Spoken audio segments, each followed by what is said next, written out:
That's for losers, man. I don't get involved in that stuff, but Angel Rashad Milligan rolling out. That's a good question. Brandon, you want one quick question? We can't ask Rashad questions. Hey, Rashad.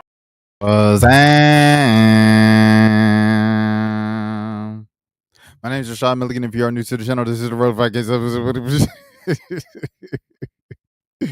Man, we really close, man. We really close, closing in. Last 3 days of the month of June, man. I'm feeling good, man. I appreciate all the support so far. I'm really looking forward to one segment. I want to skip to it just to get straight to it, but I'm going to be patient. I'm going to just go in the order that I have everything in. What's up, everybody? What's up, everybody? What's up, chat? What's up, chat? What's up, chat? First things first, man. It's been 90 plus degrees all week in Georgia. In New York, it's been 100 degrees this week. And then so I asked one of my friends out in LA, I'm like, yo, like, how hot is it over there? They were like, oh, it's between like 70, 80 all week. It's like, oh, of course, just like how it is all year. There's no seasons in LA.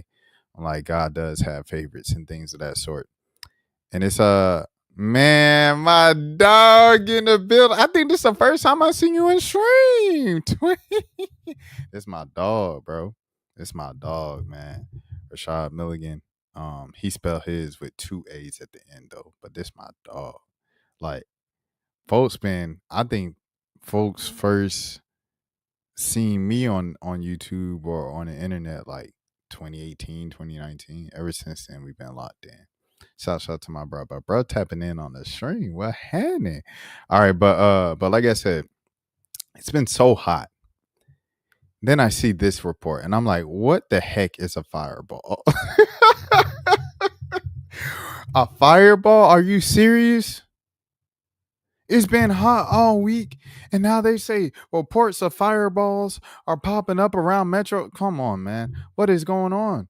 You can feel it in the streets. Childish Gambino tried to tell you, man. This is from WSB, written by the WSB.com, TV.com news staff. Fireball in the sky, seen across Metro Atlanta. Channel 2 Action News is receiving reports of quote-unquote fireball falling from the sky Thursday afternoon. Several viewers have called and messaged. Several viewers have called and messaged saying they saw something in the sky before hearing a loud boom and feeling, come on, dog, and feeling shaken. NASA confirmed. Oh my goodness, brother. NASA confirmed to Channel 2 Action News that it was a meteor seen in the first seen in 48 miles within Oxford, Georgia, in Newton County. It was moving at 30,000 miles per hour. We are cooked. They are saying that it produced asteroid. So you got asteroid, right? So this is asteroidal fragment that had a 3-foot diameter and weighed more than a ton. Oh my goodness, cook. It disintegrated about 27 miles above West Forest, Georgia, which released the same amount of energy as 20 tons of TNT. NASA said, oh my goodness. That's likely what resulted in the loud boom that hundreds of people in the area reported hearing. Henry County Sheriff Reginald Scandrett told Channel 2's Courtney Francisco that he and his team to hit and that it stopped them in their tracks. Emergency officials said that they are investigating reports that a piece of meteorite fell through the roof into a Henry County home. Oh my goodness, bro. Bruh, just imagine you living in Georgia and a thing fall out in the sky and it come to your house. Boy, you gonna, man, come on, man. It shake your house and it come to your, because earthquakes don't really happen in Atlanta or Georgia. Henry County Emergency Management Director Ryan Morrison told Francisco that he went to the home to make sure everyone was okay. He says the man reported that it sounded like a gunshot, and then he noticed pieces of rock on the ground. Oh, man, yeah, I would have tweaked out. We received reports from across Metro Atlanta, include DeKalb County, downtown Atlanta, down to Henry and Newton counties. Severe Weather Team 2 meteorologist Brian Mohanan says that the meteorite burning up in the atmosphere. The National Weather Service in Charleston, South Carolina reported a shriek in Gasbury, Virginia just before noon. Oh my goodness, bro. Yeah. We cooked, dog. It's cooked, bro. I'm not even gonna lie to you, bro. It's overly cooked. It's done for the environment, bro. Hey man, y'all say y'all prayers, everything like that. You see what's going on. It done snowed in New Orleans this year. Let's get that right. We've seen it. It's now over 100 in New York. We done seen the wildfires once again, but worse than ever in Los Angeles. We seen the earthquakes. You put two and two together. You tell me what that sound like. All right, next thing next, bro. Shout out to Kyrie Irving. I keep my two with me like my brody. Hey, he gonna man. Kyrie Irving donated $50,000 to the mother of Tamir Rice, who is currently raising funds to build the youth center in her son's name. First things first, shout out to Phil Lewis, man. My dog, as always. Y'all make sure y'all follow Phil Lewis and subscribe to his newsletter. What I'm reading. Yeah, shout out to the Black Wall Street Times. My family out in Tulsa, Oklahoma. Shout out to Tulsa. Congratulations on the chip, which is about an hour and a half away from OKC. The Black Wall Street Times. Shouts out to my folks, man. Out there in Tulsa for sure. The Black Wall Street Times. Who's this written by?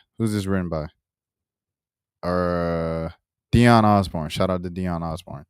Tamir Rice fundraiser receives $50,000 from Kyrie Irving. Tamir Rice would have turned 23 this week.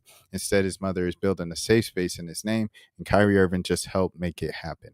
A fundraiser for the Tamir Rice Foundation has received a $50,000 donation from basketball star Kyrie Irving on Wednesday on what would have been the 23rd birthday for Tamir Rice, an unarmed boy who was bleep, bleep, bleep, and unalived by Ohio police in 2014 while playing with a toy, bleep, bleep, bleep. His mother, Samaria Rice, created the Tamir Rice Foundation to quote unquote invest and enrich in all of children. This month, she launched a fundraiser on Gummy asking for supporters to donate $23 for Rice's 23rd birthday on June 25th. The goal was to raise $110,000. Quote unquote, I miss my son each and every single day. As our family approaches Tamir's 23rd birthday, I'm asking for $23 for 23 years without him. I purchased a building in the city of Cleveland to give back to our inner city youth with art and cultural development, she wrote. Rice was playing with a toy, bling, bling, bling, at a recreational center when Cleveland police officer Timothy Leoman did what he did and unalived him. His unaliving sparked nationwide protests and came amid a string of police unalivings that gave rise to the BLM Black Lives Matter movement. Loham was never indicted, but was fired from the department and has since drifted from the department to department. Kyrie Irving makes surprise donation to the Tamir Rice fundraiser. Keandria Damone, a viral entrepreneur developer, made a social media post calling on people to donate. Tamir Rice's mother has a GoFundMe to build a building for the Tamir Rice Foundation, a safe and creative space for Black kids to learn and grow. She's turning her pain into purpose and pouring back into the community. She's asking that each person donate $23 in honor of his 23rd birthday. Let's blow this up and double the goal, Damone posted. By Wednesday afternoon on Tamir Rice's birthday, the fundraiser gained an enormous boost when Dallas Mavericks Kyrie Irving made a $50,000 donation. OMG, quote unquote. I saw the fundraiser this morning. I was at $1,500 with the goal of $6K. And then in less than an hour, we got it to $9K just by showing up. Then Kyrie Irving saw the post. And now she's raised 10 times her goal. I'm so excited for her, Damone posted in an update, quote unquote. I can't imagine the pain of losing her child, but I truly hope that with our support, she'll be able to fulfill her dream of honoring Tamir's legacy. According to the mapping, policeviolence.us, police have unalived at least 582 people in the U.S. in 2025 so far. It notes that 2024 was by far the most unalivings year on record for police violence. We must invest in our children, quote unquote, and the communities to educate and teach our children is our duty. Our children need a safe space for them to be able to express themselves through the arts and culture, Samaria Rice wrote on the fundraiser. To donate, you can click here. And let me pull this up and just so everybody can see. So now they've raised $92,000 of the $110,000 goal, 84%. I think these folks about to reach it. Yeah, 47 minutes ago. Yeah, these folks are definitely about to reach it. I ain't gonna lie to you. But yeah, man, the thing about this stuff, I think people can tend to forget in the midst of everything when something is no longer trending, when it's no longer like the headline or the trending hashtag, or there are multiple protests about and people talk about virally because it's the viral trendy thing at the moment. These are actual people, and actual people with actual families. And for years and years and years, this is a whole decade later after, the tragic passing of Tamir Rice. His mom has to deal with, she lost her teenage son a decade ago. For the rest of her life, she's going to have to deal with every single day grieving the loss and trying to comprehend or live through after the loss of her son, of her seed, of her child. And that's something that a lot of people don't see because the camera crews move on, the hashtags become renewed, the t-shirts become renewed. It's a new name, it's a new hashtag, we move on. What I've seen from, once again, to plug Jimmy Atchison, out now on my channel, is like, people have departed Jimmy Atchison's father, and now he's fighting for him, like by himself, largely in the city of Atlanta. He said, "I'll fight with every breath I have left in my body to the very last day on this earth, fighting for justice for my son, Jimmy Atchison." Regardless if the federal judge threw it out, dropped the charges, didn't pursue any charges, he's still finding ways to make sure that this now retired cop from the APD is, receives the kind of punishment, if you will, for lack of a better term, that he deserves for unaliving that unarmed black man and things of that sort, for something that was a simple warrant out for what? Theft of stealing an iPhone? You know what I'm saying? Like, which it turned out he didn't even steal an iPhone. Anyways, this situation right here, man, is I remember when I met Trayvon Martin's mom a couple years ago. I've interviewed Ahmaud Arbery's mom a couple years ago. Like, a lot of these figures that I've seen on TV and kind of grew up seeing on TV, like crying and stuff. Not so much with Ahmaud. Like, Ahmaud, I was his age, around his age, and he passed when he was like a little older, 25, things of that sort. But with everybody else, it was like I grew up watching these parents cry on TV. I went to high school with Jordan Davis. The young man who was unalived by a man in Florida for playing loud music at a gas station. He went to school in Marietta, Georgia, before he moved down with his dad in Jacksonville, Florida. But to see all those moms crying out and all of these black boys' faces, always around my age, around like kind of look like me and stuff like that. Some of us, like I said, have mutual friends. Like, these were actual people. These are things beyond just hashtags and, headline stories that you see at the top of national news for a couple of months, and the faces and the names that people said in protests and walked in streets when they were really mad and upset before kind of going back, assimilating into our regular everyday lives. Meeting them years later after the fact and still seeing that pain in their eyes, still they're even hesitant to even talk about it too much because it's like the trauma and the weight that it's had on them. You look at the Eric Garner family. Eric Garner's daughter is gone. Eric Garner's widow's gone. You know what I'm saying? Jimmy Atchison's mom is gone. All of these people are gone because they just couldn't take it on anymore. You know what I'm saying? Like, Trayvon's mom didn't want to speak too much specifically about Trayvon. She definitely didn't want to do an interview. You know what I'm saying? So it's just like, that's the craziest part of all of this. It's like, when we move on and have our debates and politicize the unalivings of these young men, and in a lot of cases in young women as well, it's just like, when the dust settles and we move on to, dang, was Deion Sanders right for leaving the HBCU? When we move on to what's the hottest topic right now? Like, does Bronny deserve to be in the NBA? I'm trying to think of like a hot topic. Oh, the B Simone thing. Like, is B Simone really broke? All of these things. Like, oh, B Simone has to go to HMM. We got to go to H&M.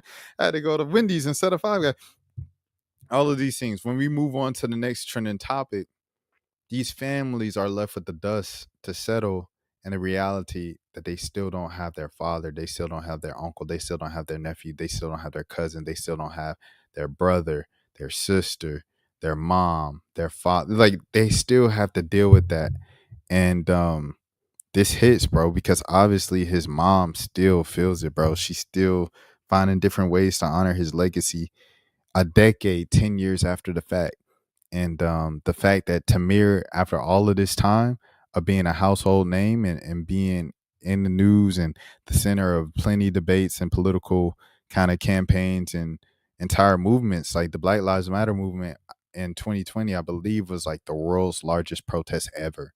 And for him to be one of those biggest names in it and still only would have been 23 if he still lived is insane, bro. He changed the course of history forever. Rest in peace to Tamir Rice. Rest in peace, Trayvon Martin. Rest in peace, Sandra Bland. Rest in peace, Jordan Davis. Rest in peace, Ahmaud Arbery. Rest in peace, Philandro Castile. Rest in peace to Terrence over there. Once again, up there in Oklahoma, Terrence Crutcher. Rest in peace to Jimmy Atchison. You know what I'm saying? And the young man who just lost his life in Alabama from the police, which was this past week. Like this isn't old stuff. It's still happening right now. Just because there aren't protests and there aren't blackout days on Facebook and all of these things doesn't mean that it's, no longer happening. This stuff is still happening. As the Black Wall Street Times article said, 2024 was the craziest year for it. 2024 was the craziest year for it.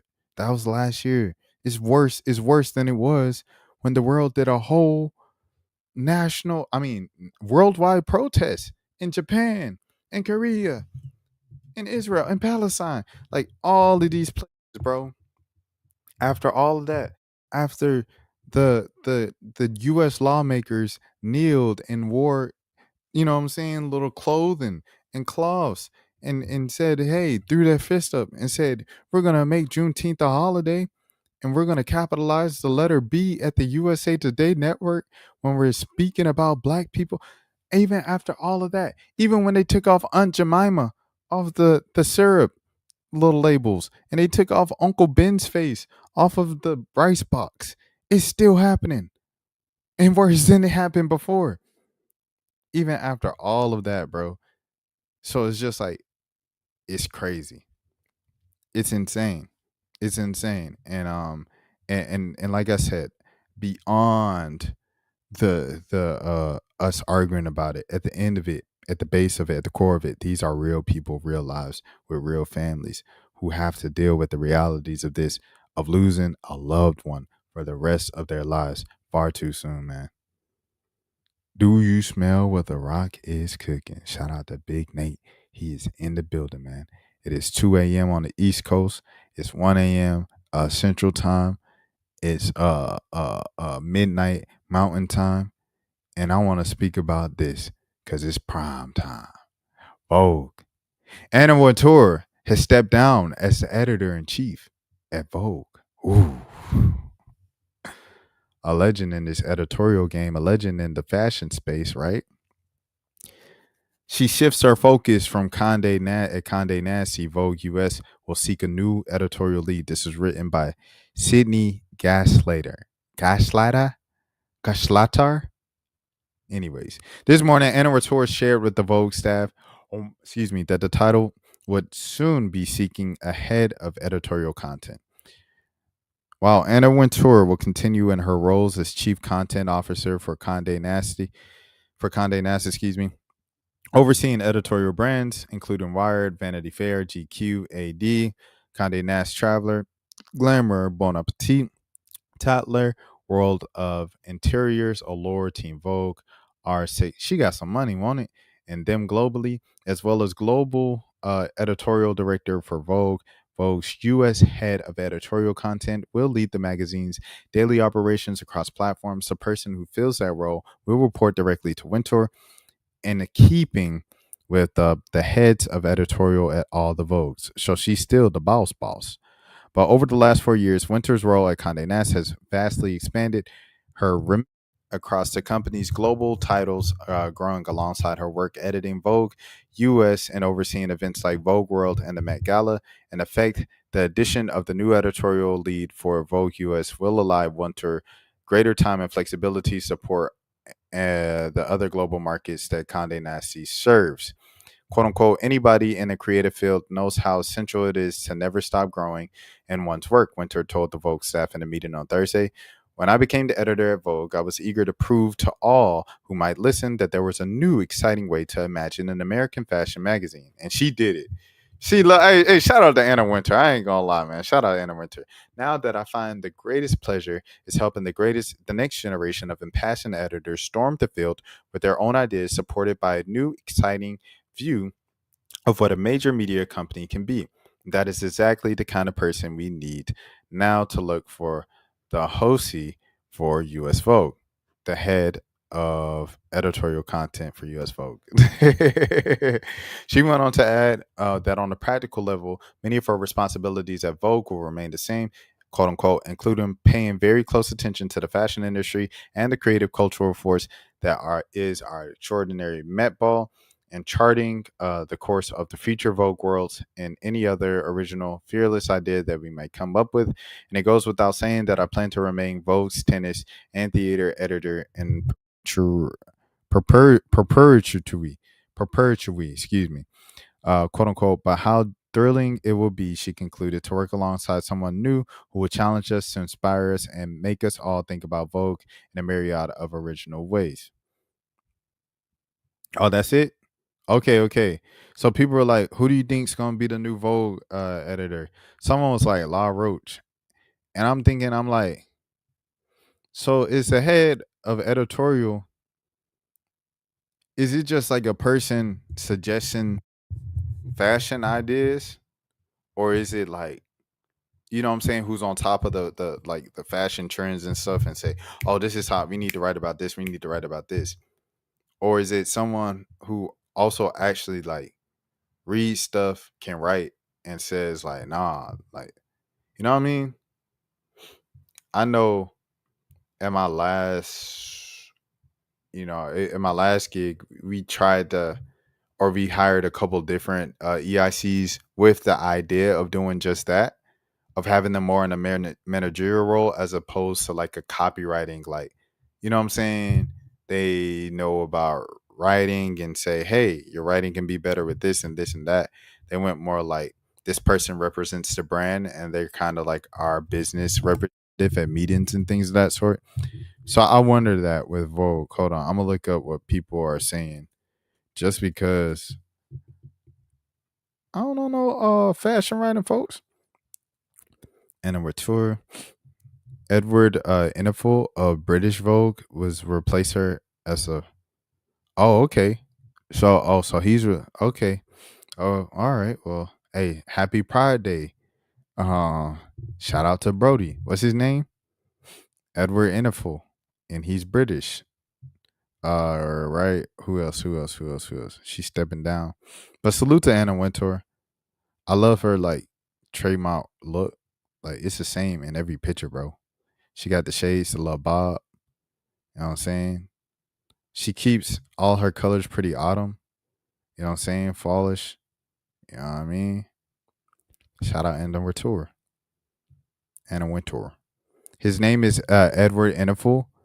Innifel was the heir to throne as the former editor of at British Vogue. He's revolutionized fashion media through inclusion. He's disabled, fat, dark skinned. Fat. He's what the industry needs. She just called him fat out of nowhere. This man ain't fat. Am I tweaking? Am I Americanized and not think this is fat? I might be a little Americanized. That man ain't fat. Oh, he's put fat. My bad. I apologize. He's put disabled, fat, dark skinned, and older women on the covers of British Vogue. He's what the industry needs. My fault, gang. Reading is fundamental.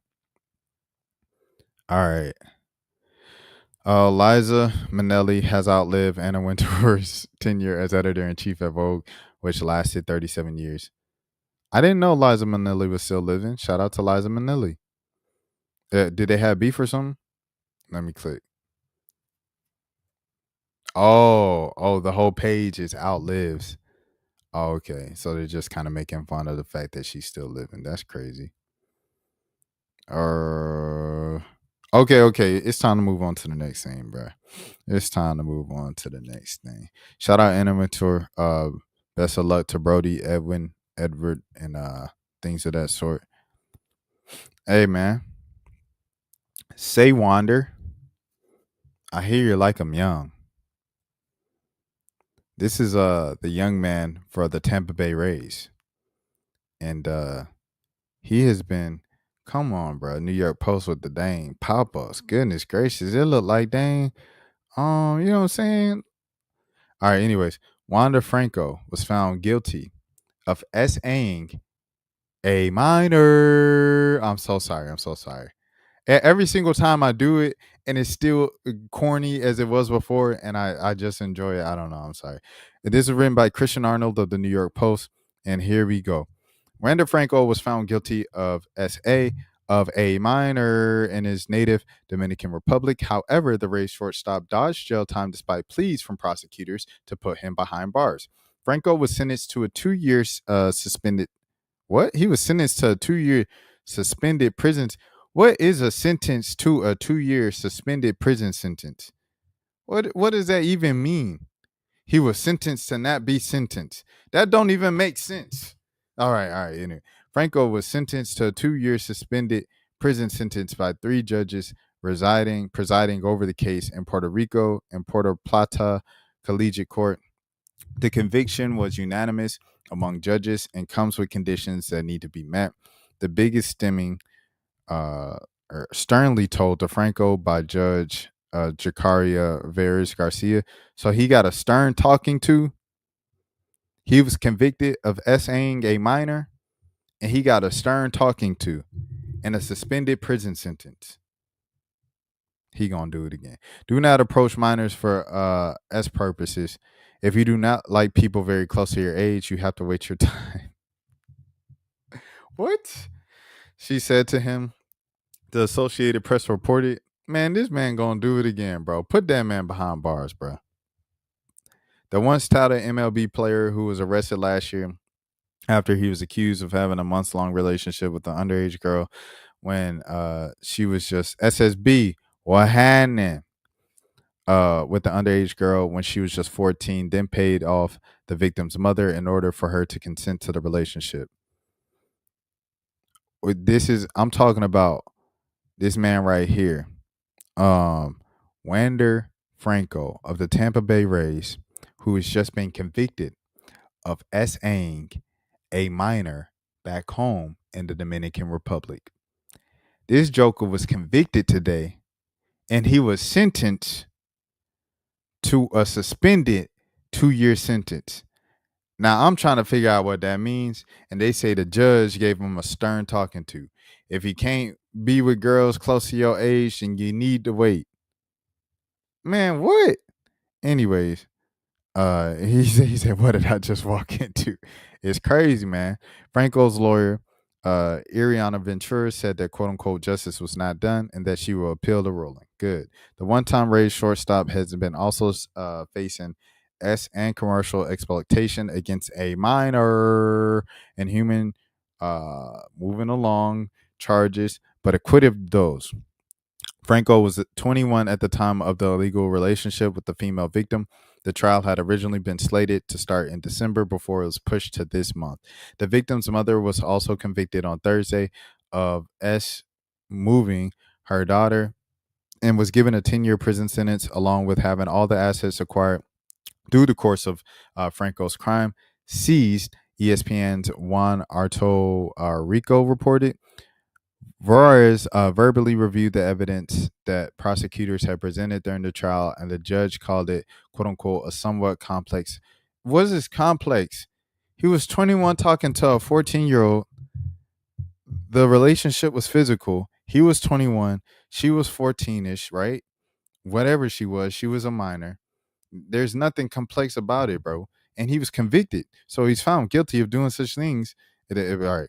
The court has understood that this minor was manipulated. Oh, man. See, now he's double down. Look at him. Just looking sad. Because you couldn't keep your hands off of a 14-year-old. Boy, stop. Save the tears. Save the tears, Franco. Save the tears, Franco. Franco was described as looking expressionless as the proceedings continued, the AP reported. Dominican prosecutors have called for Franco to receive 5 years in prison, and earlier this month they said that they had, quote unquote, convincing evidence that the Rays player had committed the crime. Accusations against Franco first surfaced online and posts on social media on August 2023, which kept him away from baseball since. Oh, man. He has maintained his innocence since then, and speaking in front of the court on Monday, he told 3 judges, "We expect justice." Justice for what? You was found guilty. You was convicted. What are we talking about? Franco has been on the MLB's restricted list since the charges were filed on July 2024. Through the decision by the judges can be, though the decisions by the judges can be appealed, any future in baseball seems slim due to difficulty he would face in trying to receive a work visa in the United States with the conviction. It's over with, buddy. Shouldn't have been messing with them young. You better never go to cell block 1. MLB will also still conduct the investigation into Franco, and he could face further discipline under the league's domestic violence, SA, and child abuse policy. Now, he done fit into about all 3 of these things, won't it? We are very aware of today's verdict in the Wander Franco trial, and will conclude our investigation at the appropriate time, the league said in a statement. Yeah, it's cooked, buddy. But I don't get this little. I'm gonna scroll back up to the top to see what it says, just so you guys can see it. So, Miranda Franco was found guilty of SA of a minor in his native Dominican Republic. However, the Rays shortstop dodged jail time despite pleas from prosecutors to put him behind bars. Franco was sentenced to a 2-year suspended prison sentence. What does that mean? All right, let me read what SSB said. I'm going to try to say something that a lot of people won't like, but underdeveloped countries don't have the same accountability when it comes to these things as developed countries. So maybe that's it. It's just the DR. Just let them slide with it because it's the DR. Oh, I guess he knew where to act up, as they would say, but now it's kind of cooked for him to get a career back in the United States. All right, next thing, man. Christian, the man behind all the Queensmen, announced that he will not Second half of all because he was mistreated behind the scenes. He says that individual came to work and intoxicated and spoke inappropriately. The reason why I'm bringing this up and the significance behind this is because Christian Keys is the man who came out and he spoke against, kind of hinting that he was speaking against Tyler Perry a year ago, a year before any lawsuit was filed against Tyler Perry with the other actor who was at the other show, The Oval, and things of that sort. So a lot of people were pointing out Christian Keys, what he said a year ago about Tyler Perry, or insinuating that he was talking about Tyler Perry a year prior. With that being said, I'm going to look and see what Christian Keys was saying with this dude or with this show. And I'm going to look up who the people are because I do not watch the show. So, yeah. So July 24th, the second half of All the Queen's Men season 4 drops. I'm excited. I was already happy to be.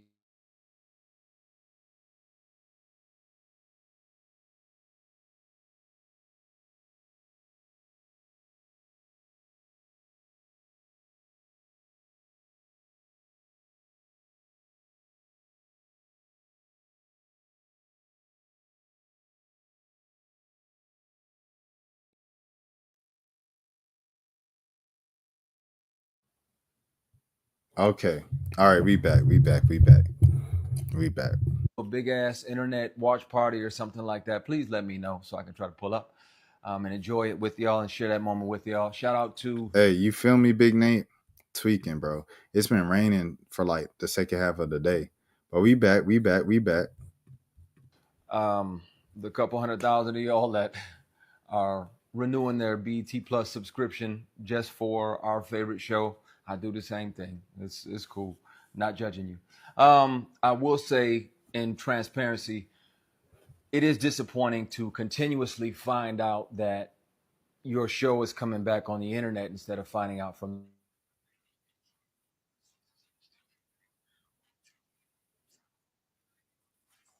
Oh, here we go again. All right. Come on. Wi-Fi. Let's not do this now. What do you say? Who is this? This is Christian Keys.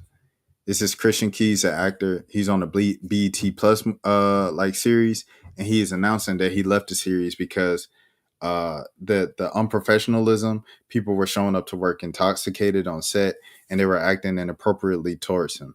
Now, the reason that this has significance, Nate, is because a year ago, Christian Keys is the first one to come out and insinuate that Tyler Perry had an inappropriate kind of work environment, and Tyler Perry was kind of making advances towards him, and it made him uncomfortable to the point where he had to depart all Tyler Perry acts. He didn't say Tyler Perry's name, but people could put two and two together, and they guessed that it was Tyler Perry he was talking about. This was a year before anybody, a whole nother actor, put out a lawsuit against Tyler Perry claiming many of the same things that Christian Keys was saying in this video.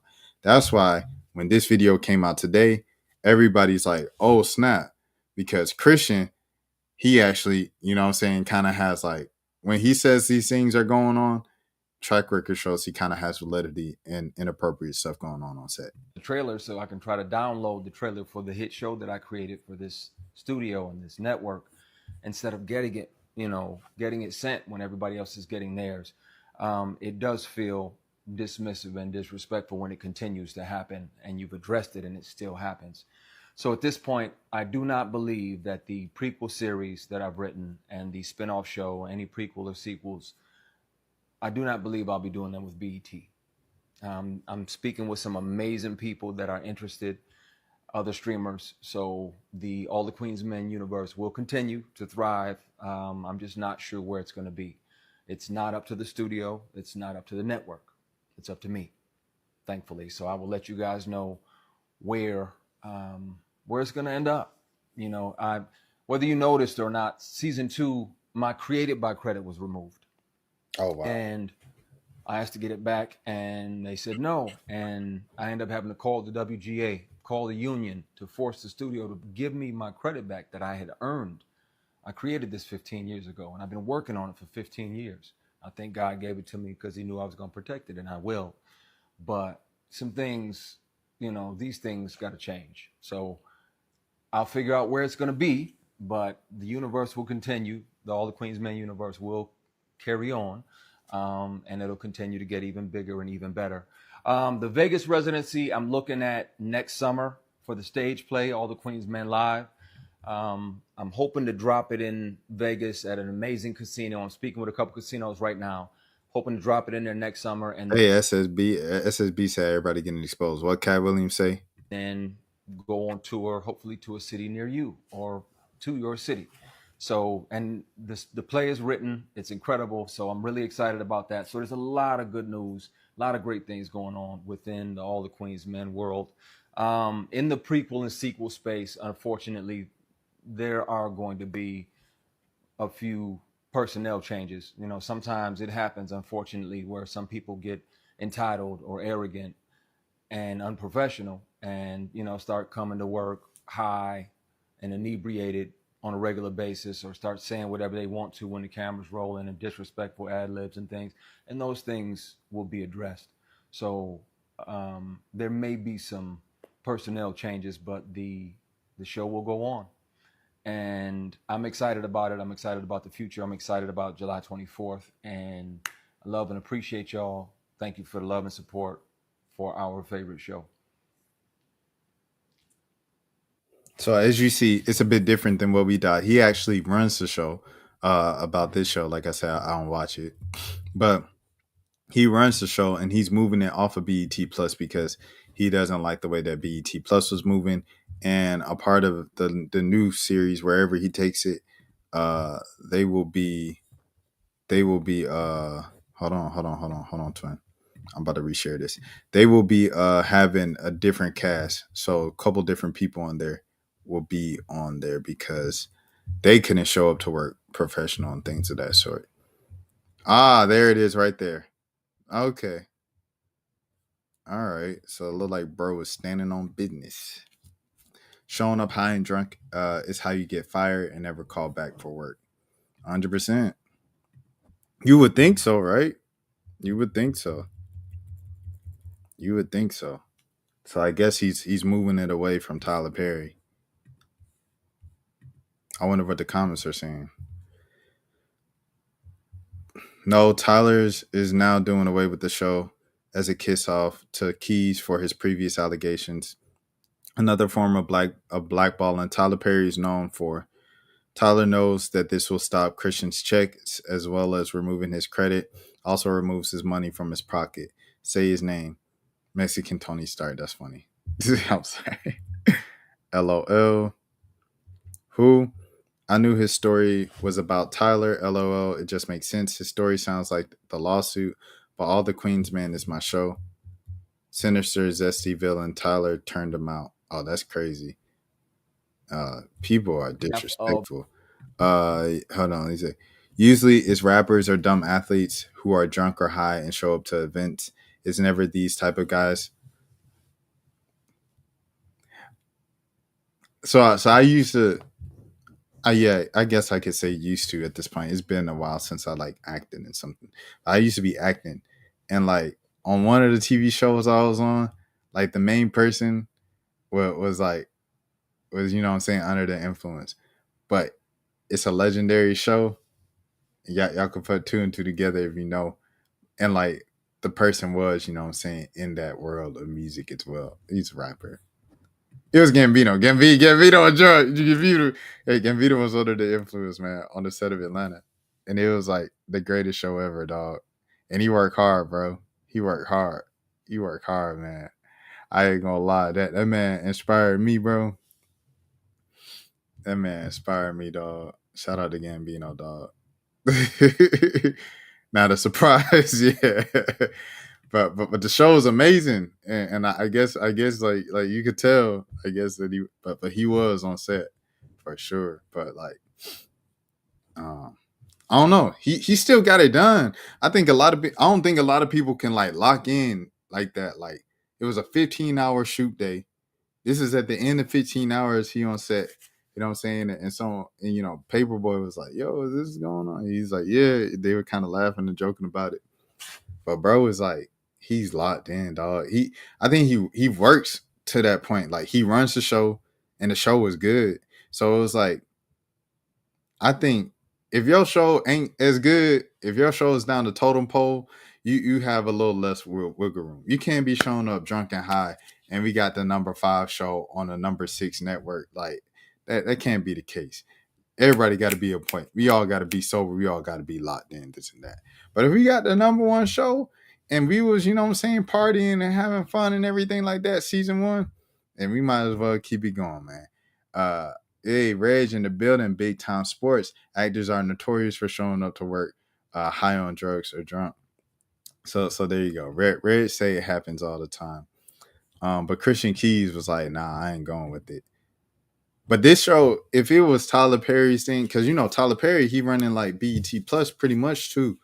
So it's like if he's moving it off of BET Plus because he said he didn't like how BET Plus was moving, and he's changing personnel because he didn't like people affiliate with the show, and he said what he said about Tyler, you know, kind of insinuating it was Tyler Perry last year.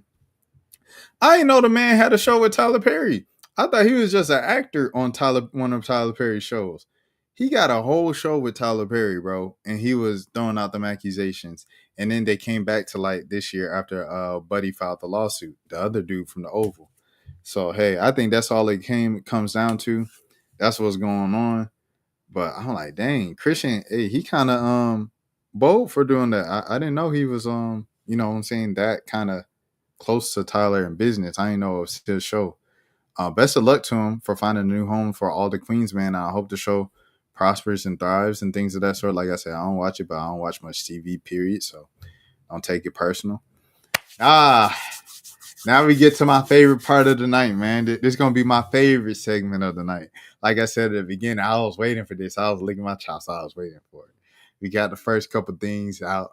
Shout out to the chat. Shout out everybody in right now. Candace Owens. Ding, ding, ding. Now, the reason why this feels so special to me, why this is such a thing to me, because little old me, Rashad Milligan, made a video on this channel a few months ago. Was it a few months ago? Let's see. It was 2 months ago to be specific. Candace Owens regrets voting for Donald Trump. And as you see, hold on, let me pause that. It's got over 1,000 views, things of that sort. only 6 likes, and it's got 25 comments. So these are when you already know from that. It was one of them ones where they was cooking me in the comments. Oh, you lying. Oh, you this. Oh, you that. He said, Grip. Shout out, Reggie. Oh, you this. Oh, you that. Oh, you this. It is. You lying. Candace Owens ain't never said that. I'm still waiting for the part where Candace Owens says she regretted voting for Donald Trump. She's just simply criticizing Donald Trump on one particular issue. She didn't say that she regrets voting for Donald Trump. How dare you say that? You're making up stuff. Here it is right here. The Barcelona story. You ain't even American. 2 months. This comment by itself got 9 likes. The video only got 6 likes. This got 9 likes by itself. And yes, I ain't even gonna lie to you. It was only about 6 or 7 commenters saying it. But you know what? I'm petty. Low key, I don't think Trump base realizes how bad he messed stuff up. I'm petty. It's only 6 or 7 commenters that said, you're lying. You made this up. She never said that.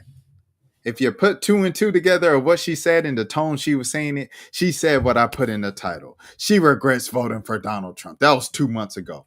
I was never wrong. I was just early. Anyways, bro, she literally never said that. She's offering legitimate criticism for what he's doing, but he never said that. She never said that, you idiots. You idiots. I wonder who the you is referring to. We all know what it is. It's black people. Question is, do you agree with disagreeing with something versus regretting? I bet you don't. Another social media hack. Interesting. She is a well-paid coon. This is the one person kind of like on my side or whatever. Shout out to Randy Boyd. He says she was a well-paid coon and her people turned against her when she started talking about Israel.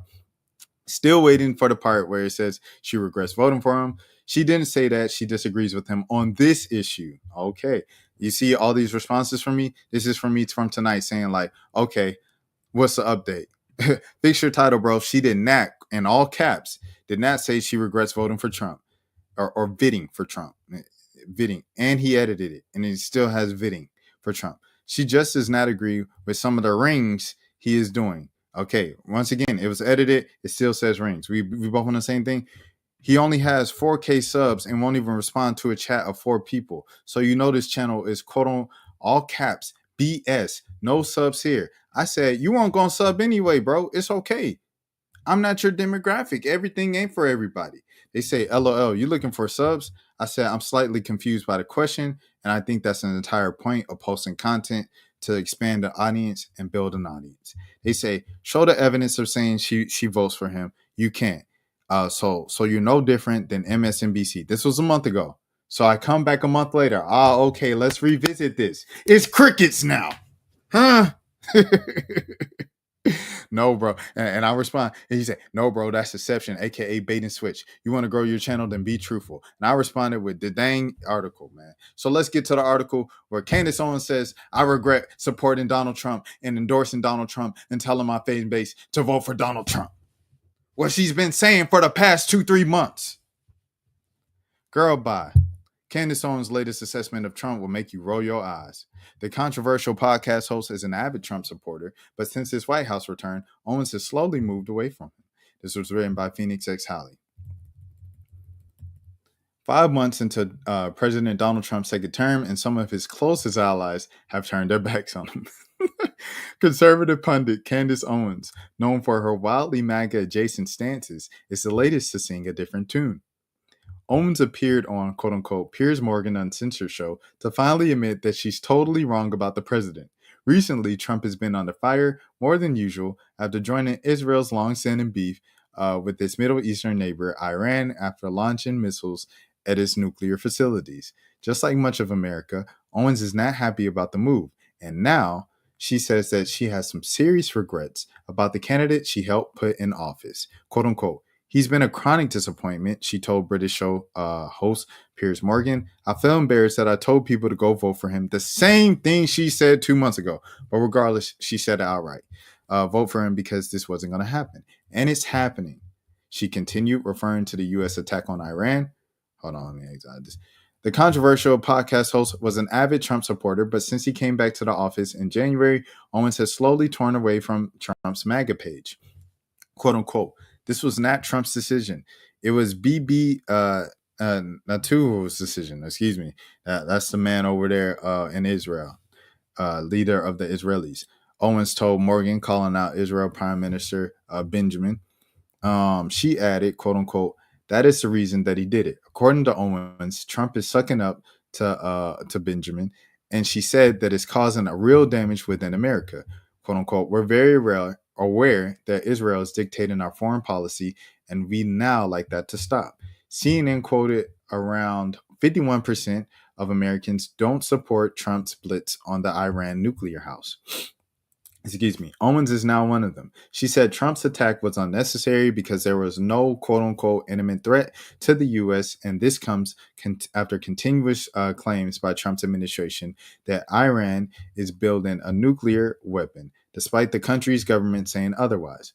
Now that Trump has gotten the U.S. into such a controversial conflict, Owens predicted that this will ultimately cost American lives. The picture of politics in America is going to look very differently, she added, quote unquote. I don't know where to go from here, but this is not the candidate that I voted for. This is what I said. This is what we made the video on. They said I lied. They said I was making it up. They said they watched the whole video, and the reason why I'll never be successful at this and that is because you're a black boy that's making a YouTube and you ain't talking about nothing. That's what they said. That's what I just say what they said. You seen the comment. Folks online had no sympathy for her. However, quote unquote, he's exactly who you voted for. It's okay to look back and admit it, Ray Dunn tweeted. Another user agreed, saying, for people that claim to be so smart, they were so stupid when it came to voting for that guy. The same thing, what's his name? Sneeko on YouTube, same thing. The thing about Sneeko, that the first time I looked at him a bit different, because he was standing on being the antagonist for a long time. And I was like, okay, if he's the antagonist, he's the antagonist. Then Sneeko met his childhood hero, Kanye West. The root thing, I'm trying to get it out so you guys can see the chat in the corner. His childhood hero, Kanye West. He meets Kanye, and he just does a whole 180. Anything Kanye wants. He is the ultimate yes man. A whole false prophets verse that J. Cole rapping, that Kanye got nothing but yes man to him, that keeps green lighting the BS art that Kanye keeps putting out, diluting his legacy from 20 years ago as the greatest musician and most important musician in American history since Michael Jackson, is Sneeko. He embodied every single part of that, of what's wrong with Ye today in his art and things of that sort. And that's the first time I looked at Sneeko like, dang, Sneeko ain't really like, you know what I'm saying, the contrarian and kind of bold, goes against the grain, you know what I'm saying, type of content creator. He's someone that will fold under pressure. So when I seen that, that's the first time I looked at him like that. And then he came out and said, oh man, Donald Trump, I ain't doing this for you, Donald Trump. You tripping, Donald Trump, because he been against the whole Israel thing the whole time. He been saying free Palestine the whole time. So now when you go against Joe Biden and them, because Joe Biden and them gave a record amount of money to Israel in the previous administration, you say, oh, yeah, we going for pre-valor, that. Trump ain't going to have us giving all these millions to Israel. When Trump did that, and Trump went a step further and slid for Israel and bombed Iran, now it's, oh, Trump, oh, how dare you, Trump, this and that. All the big, bad, smart people using all the big words and telling us that you don't get it, you da-da-da, you too dense. Okay. Let's look what happens now, 6 months later. Like he told everyone he would stand for each time, and he got the chance, and you still did it. Candace Owens is a big disappointment and a disgrace. Let me see what the chat's saying. She literally sued for racial discrimination for the NAACP as her lawyers. Then years later, she called the NAACP a terrorist organization. Candace Owens got her start, as Big Time Sports points out. Make sure you subscribe to Big Time Sports, by the way. Candace Owens literally got her start as a teenager, filing for discrimination locally in Connecticut and having the NAACP come and stand for her, have a press conference for her, and then she turned around and burnt them and then played this entire role of being a coon for years and years for the sake of making money. It's a lot of money in being a coon. Like, as you see from my comments, I think a lot of people, they see me speak on conservative issues. They see I'm a black person in the thumbnail. They click on it, and I guess they expect me because on this platform and every other platform, if you see a black guy speaking on conservative issues and the title isn't just like Trump bad, Trump evil. If it's not that, then they're going to click on it, assuming that I guess I'm going to be tap dancing for some subscriptions and some money and some tips. I don't know. This ain't that. I don't care how long it take me to get 5,000. It'll take me 5,000 more months to get to 5,000 subscribers. I ain't tap dancing. I'm telling you that right now. So you can keep it pushing if you think it's that. Back to these comments. I'm not subscribing to you. Was never going to subscribe to me, bro. I speak about black issues and black plight. You was not going to subscribe to me. And the WNBA, a black league. You was not going to subscribe to me anyway, gang. And underground rappers, you was not going to subscribe to me anyway. Anyways, but yeah. So he tried to show some type of power move or whatever from that comment. SSB said Candace at least stood on what she thinks. Some of the right wingers support Trump, even if it's a bad decision. I have no sympathy for Candace. Sneeko changes up so fast like a sheet of paper on a windy day. I can't take him seriously. 100%. And I ain't gonna lie, SSB, at first I was like, okay, he's standing on this whole, like, I'm Andrew Tate, manosphere, I'm red pill, I'm go against the grain of everything that's popular opinion. And I'm like, okay, if that's what you're gonna do, be that. But then he met Kanye West, and then he was like, nah, I'll do whatever Ye does. Nah, bro, I can't respect that. Candace Owens is like the one in the classroom who never takes accountability. I ain't gonna lie, she's standing on this one. She's standing on this on the Israel thing. The whole thing is just like, what did you think was gonna happen, bro?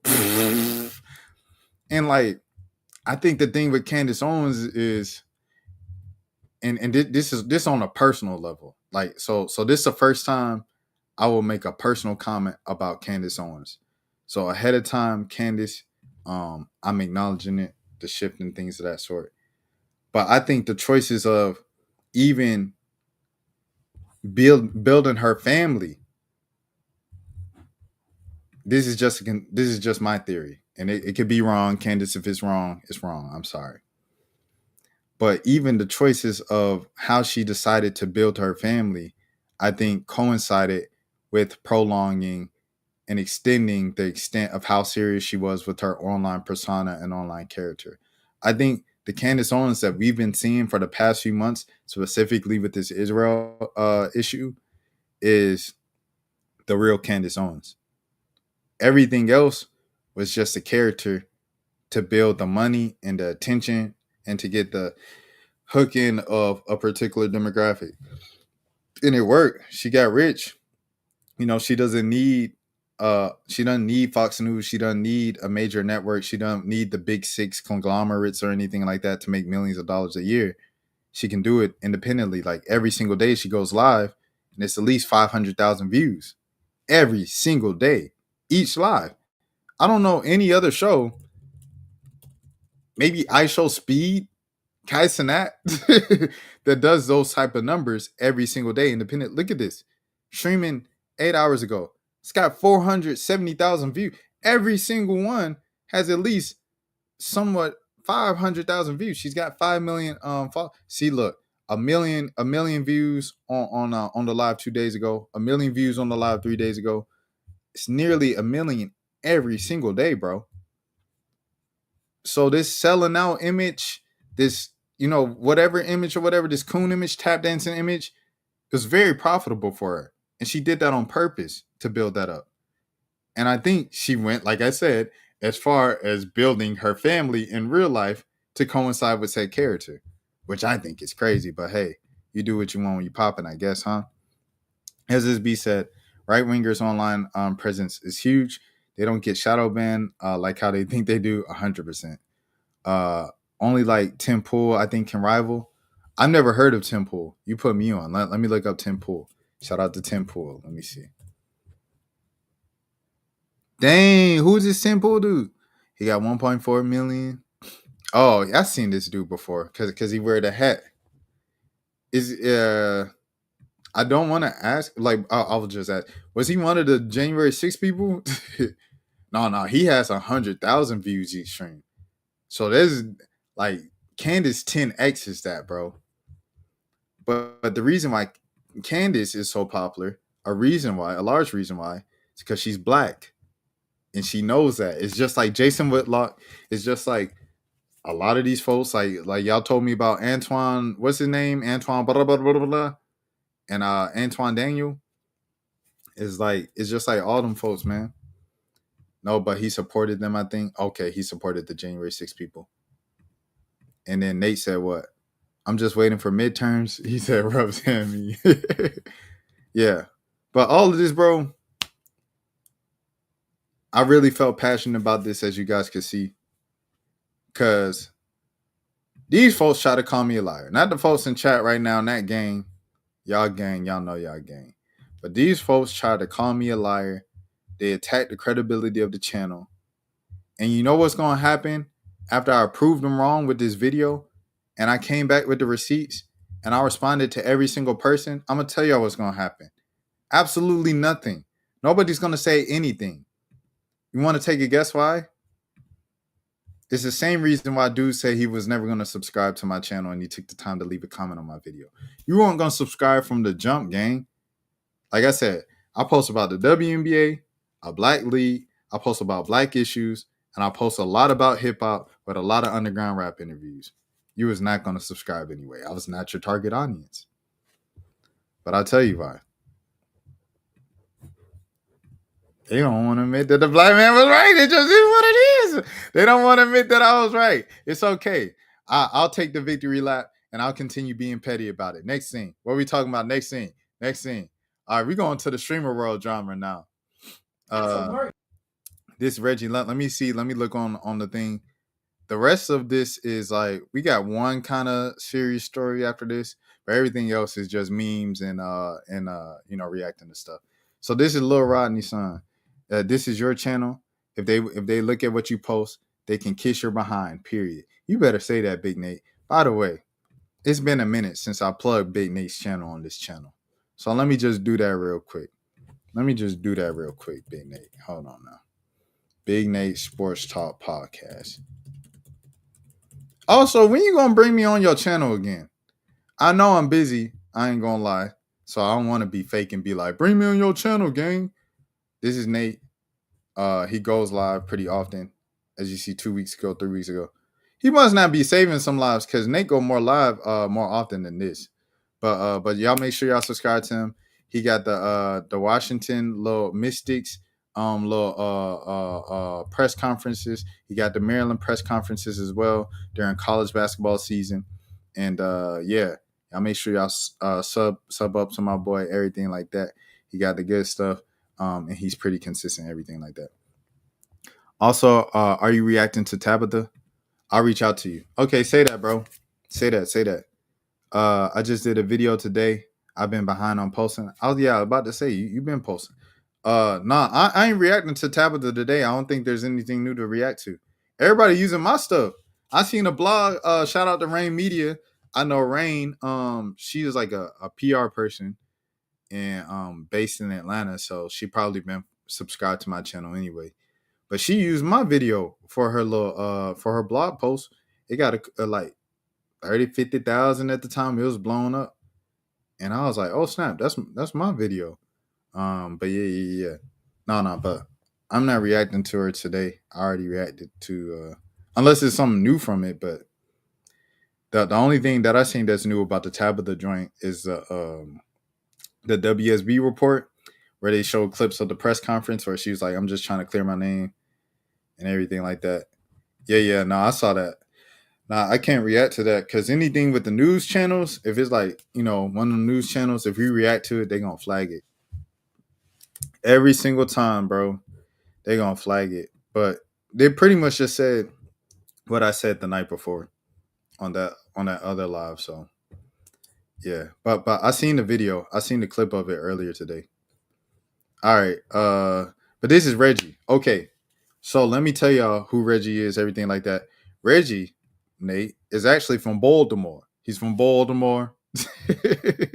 He's a big streamer now because he got the Kai Cenat cosign. He's living in a house that Kai Cenat bought for a bunch of content creators that he's cool with.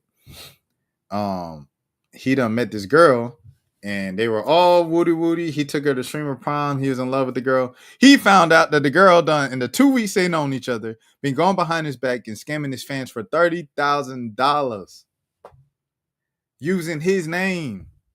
I don't know what the girl was promising. Reggie gonna shout you out. Reggie gonna do this. I don't know what she was doing, but she was doing it behind his back. Reggie cut her off. He said he broke up with her, and exposed her that you've been scamming my fans behind my back after only knowing me for 2 weeks for $30,000. And she came up on here apparently and came up here to defend herself. He's reacting to it. You can see his face. He ain't happy about it at all. Let's get to it. I had to work 9 to 5s. I had to wake up early mornings, late nights, and that's what regular people do.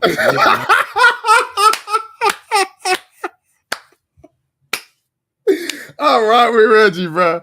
All right with Reggie off top. We 9 seconds in. All right with Reggie, bro. Oh my goodness. All right. 9 to 5s, wake up early mornings and late nights. What is she talking about? just like everybody the fuck else. And when times got hard, Okay. and I ain't had that shit, I had to go get that shit. Just like every other regular motherfucker. Okay. So don't come on this bitch dragging me and sending me death threats and hit. Alright, so I just feel like if you're gonna be on the internet, you gotta be able to understand this is a real world. People gonna say shit. If you let it get to you, you feel them saying you was never meant for this shit to begin with. When she Red speaking that real. He's speaking that real.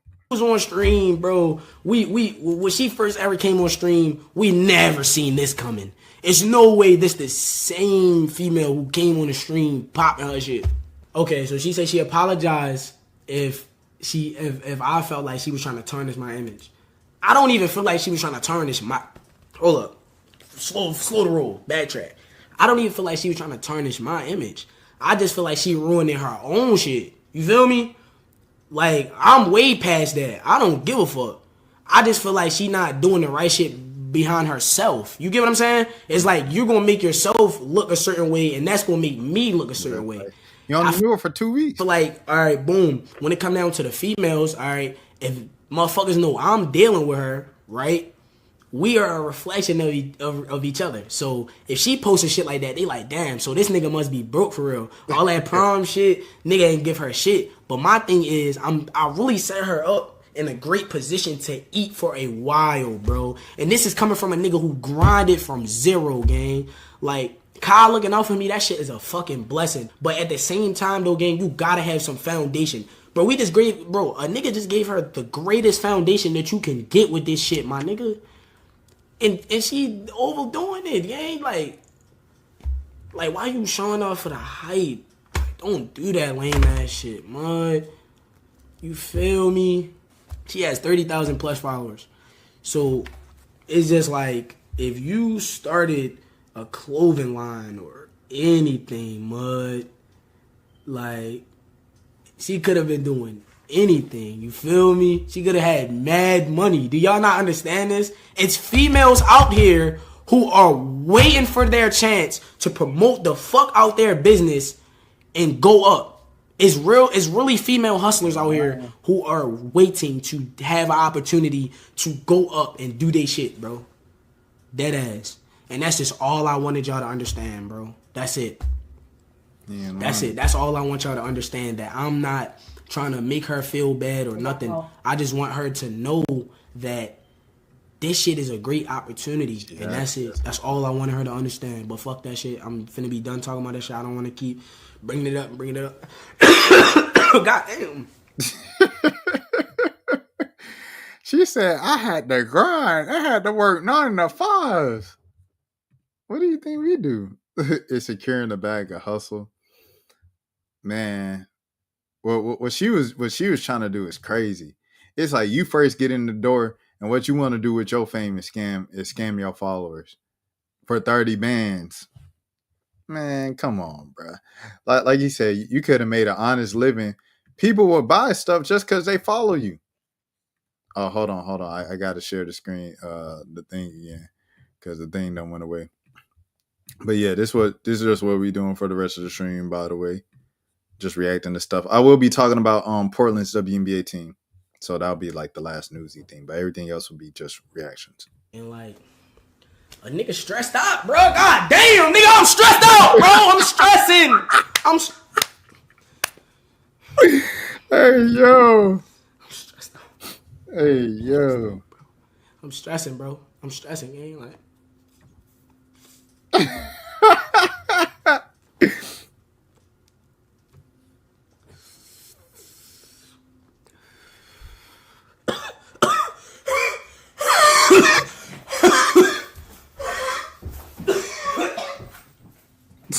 So we here for a reason. I just want to start off by saying I don't think that y'all understand. Like, I really don't think that y'all understand. You know what I'm saying? I don't think y'all understand. So the whole prom idea was I was going to pick a random person. Feel what I'm saying? I wasn't going to pick a content creator. There you have it. I'm glad I watched it. I'm glad I watched all the way up to 1 minute of the sacred clip because I never would have got it there. He picked a random person, not a content creator, and this is what happened. You know, we got past that part. I just randomly picked the person. She ain't know how to move. She ain't know how to move, man. She got put on. You know what I'm saying? You get that platform. If you don't know how to move, you don't know how to move. That's why a lot of people just mess with people already with the platform. I understand it. You know what I'm saying? Like, I think from my vantage point of not receiving opportunities, I be feeling away sometimes. I'm like, dang, like this my peer, this my peer. Like, we do the same things. We in the same rooms. Like, they get these opportunities, this and that. And I be like, dang. But at the same time, you got to realize, like, the folks with the clout are going to get the opportunities because it's like, we know this person knows what to do with the opportunity. They don't know what a person, you know what I'm saying? Right? Feel me? They just don't know. It's a safer bet. So you got to prove to them, by working your stuff up and getting up there yourself that you be all right and you know how to handle it. This dude going with like you say, a random follower or whatever and stuff like that, a non-content creator, a non-famous person, turn her up, everything like that would have been more genuine than going with someone already in the industry, but someone already in the industry wouldn't have been trying to scam your fans for $30,000 afterwards. Person out of my DM one day, never had no prior conversation, never seen her a day in my life, right? Y'all get that part, right? So soon as I seen her, I'm like, damn, she look good. Boom. I'm like, I'm gonna pick you to be my prom date. So fast forward, everything set in stone. You know, everything with the prom was taken care of.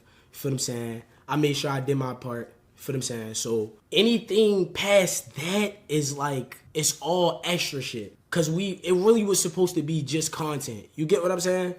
And I want y'all to understand that sometimes with the content, securing the bag of hustle. I'm sorry for pausing for the people who want to watch Reggie. I apologize, my fault. But Big Nate, SSB is securing the bag of hustle, and Big Nate said securing the bag is not a hustle. I guess securing the bag would be a hustle if it's like if you show up right. If you show up to an NBA game as a woman or a WNBA game as a man, and you come up dressed in something like thirst trapping, and you get a little pass, or you try to stay around post game when the players come back out after the games talking with their friends and their family, and you trying to find a way to come slide with them, everything like that, talk to them so you can get in their camp, eventually date them, and secure a bag. I think that is a hustle. That's what I think. Big Nate also said, see, this is the problem with content creation. We're blurring the lines about hustling, etc. I think that's a hustle. Like setting yourself up to be in a mix. People be setting themselves up to be in a mix. Bro. Shit, we real people. So this shit can go from being content to a motherfucker really liking you. Like, it's not rocket science. Like, that shit can happen. And I want y'all to understand that a nigga like me, bro, like, if you some fine shit, bitch, you ain't gonna keep acting like you my girl and the nigga ain't gonna wanna, you know what I'm saying? Like, if you some fine shit, you can't just keep acting like you my girl. A nigga gonna fall in love after a while. You know what I'm saying? Shit end up getting too deep. I'm keeping it 100 with y'all. So, us being, you feel what I'm saying? The prom shit is like, soon as we start texting, I sent her a little some little dumb shit. You know the little gift shit? I sent her the little what's up, and then she sent a voice message, and she was like, what's up? And when she did that, I fell in love right there. Little goofy shit will make me love you. You know what I'm saying? And I be feeling like, Hey, Reggie, real. Shout out Reggie, bro. We all been there, bro. I ain't gonna lie. people got me all wrong. Like, niggas think I don't know how to love or I'm scared to love. It's not even that I'm scared to love. It's just like I want a certain type of love, and I feel like if you can't provide me with that, why do I have to stay? I feel like that's just how I am. I feel like if you're not doing what I feel like is what I want, it's like, why wouldn't I just distance myself? But that's neither here nor there, right? So the prom shit, we end up really start liking each other.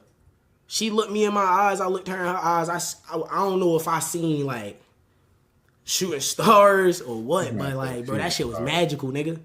Then once we locked eyes and we kissed, you would have thought, bro, I knew her my whole life, bro. That, I ain't gonna lie, like, she know how I kiss for real. I ain't gonna lie, like, she got them bitches on her, like, But that's neither here nor there. I'm not even saying that she's a bad person. She's not a bad person. Funny Mike calling me, like, bro, I'm Yeah, man. He said we witnessing a low-key crash out. Hey, man, you know what I'm saying? Like, did you really care about the person if you ain't gonna react this way? You know what I'm saying? Like, he genuinely liked the girl. You know what I'm saying? It is what it is. We all been there, bro. We have everybody in this chat, everybody watching the replay, we all done been in Rodney's and Reggie's shoes. Y'all been there. I was talking about. I don't feel like that nigga want me. You missing people? I know. I do miss him. I'm still gonna say I miss him. I don't give a fuck. I don't give a fuck. First of all, you lagging. Nah, I miss you too, though. I never said I didn't miss her. I never said I didn't like her.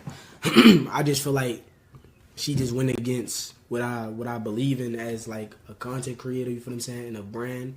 I feel like she just went against that, and I feel like it's levels, you feel me?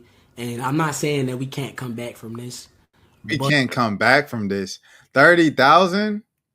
You better donate 30,000 to Hosea Feed the Hungry. But I do feel like she like a nigga. She gotta learn the game, bro. But I feel like by the time she learn the game, she ain't even gonna want a nigga no more.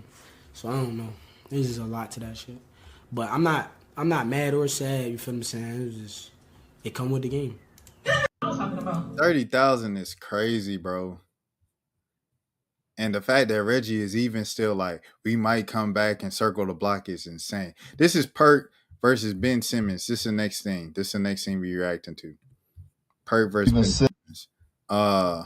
Apparently Perk and Bill Simmons is beefing because Kendrick Perkins said that he believes the Toronto Raptors are going to be a top 6 seed in the Eastern Conference next year. And Bill Simmons called him out and said like, oh, da, da, da. But I guess Bill Simmons has probably been doing this thing for a while now where he just kind of makes fun of Kendrick Perkins, as do a lot of people. And that's a whole nother thing because there is some stuff to make fun of with Kendrick Perkins being on ESPN. But it's also like same thing with Stephen A, right? There's a lot of things you can like make fun of and talk about with Stephen A being on ESPN and things of that sort and becoming the face of ESPN and the current state of sports media and everything like that. But there's also, I feel like, a line. And a lot of times, when the lines are blurred, people can cross that line. What am I talking about? Talking about white people, talking about black people. Just leaving set, heading to this other event that I got to do. Thinking about Bill Simmons. Cupcake ass. Always got my name in his mouth. But I'm going to address you Sunday, okay? Believe that. I'm going to address you on my special edition, me only, yours truly, Sunday on Road Tripping, okay? They give me my spot, and I'm going to get on your ass like back pockets because I'm not tired of you. I don't know who anointed you, the preacher or king of the head honcho of overseeing basketball and way things need to be. Man, what have you done? What have you done? What have you done, period, in the game of basketball? Have you ever played? You wrote the basketball book. The thing about it, though, Bill Simmons, a lot of times when people are like, Bill, like, what have you done? And then he's like, well, I wrote a 500-page book about basketball and this and that. Like, even after all of that in his podcast where he talks about like basketball like 24/7 and he's done it for the last 15 years or whatever. With all that said, Bill Simmons has had some of the worst takes I've seen in basketball history, bro. Everything is like major with him. It's like, oh, this is the worst trade in modern sports. That's what he said yesterday about the Pelicans trade with the Hawks to trade up 10 spots.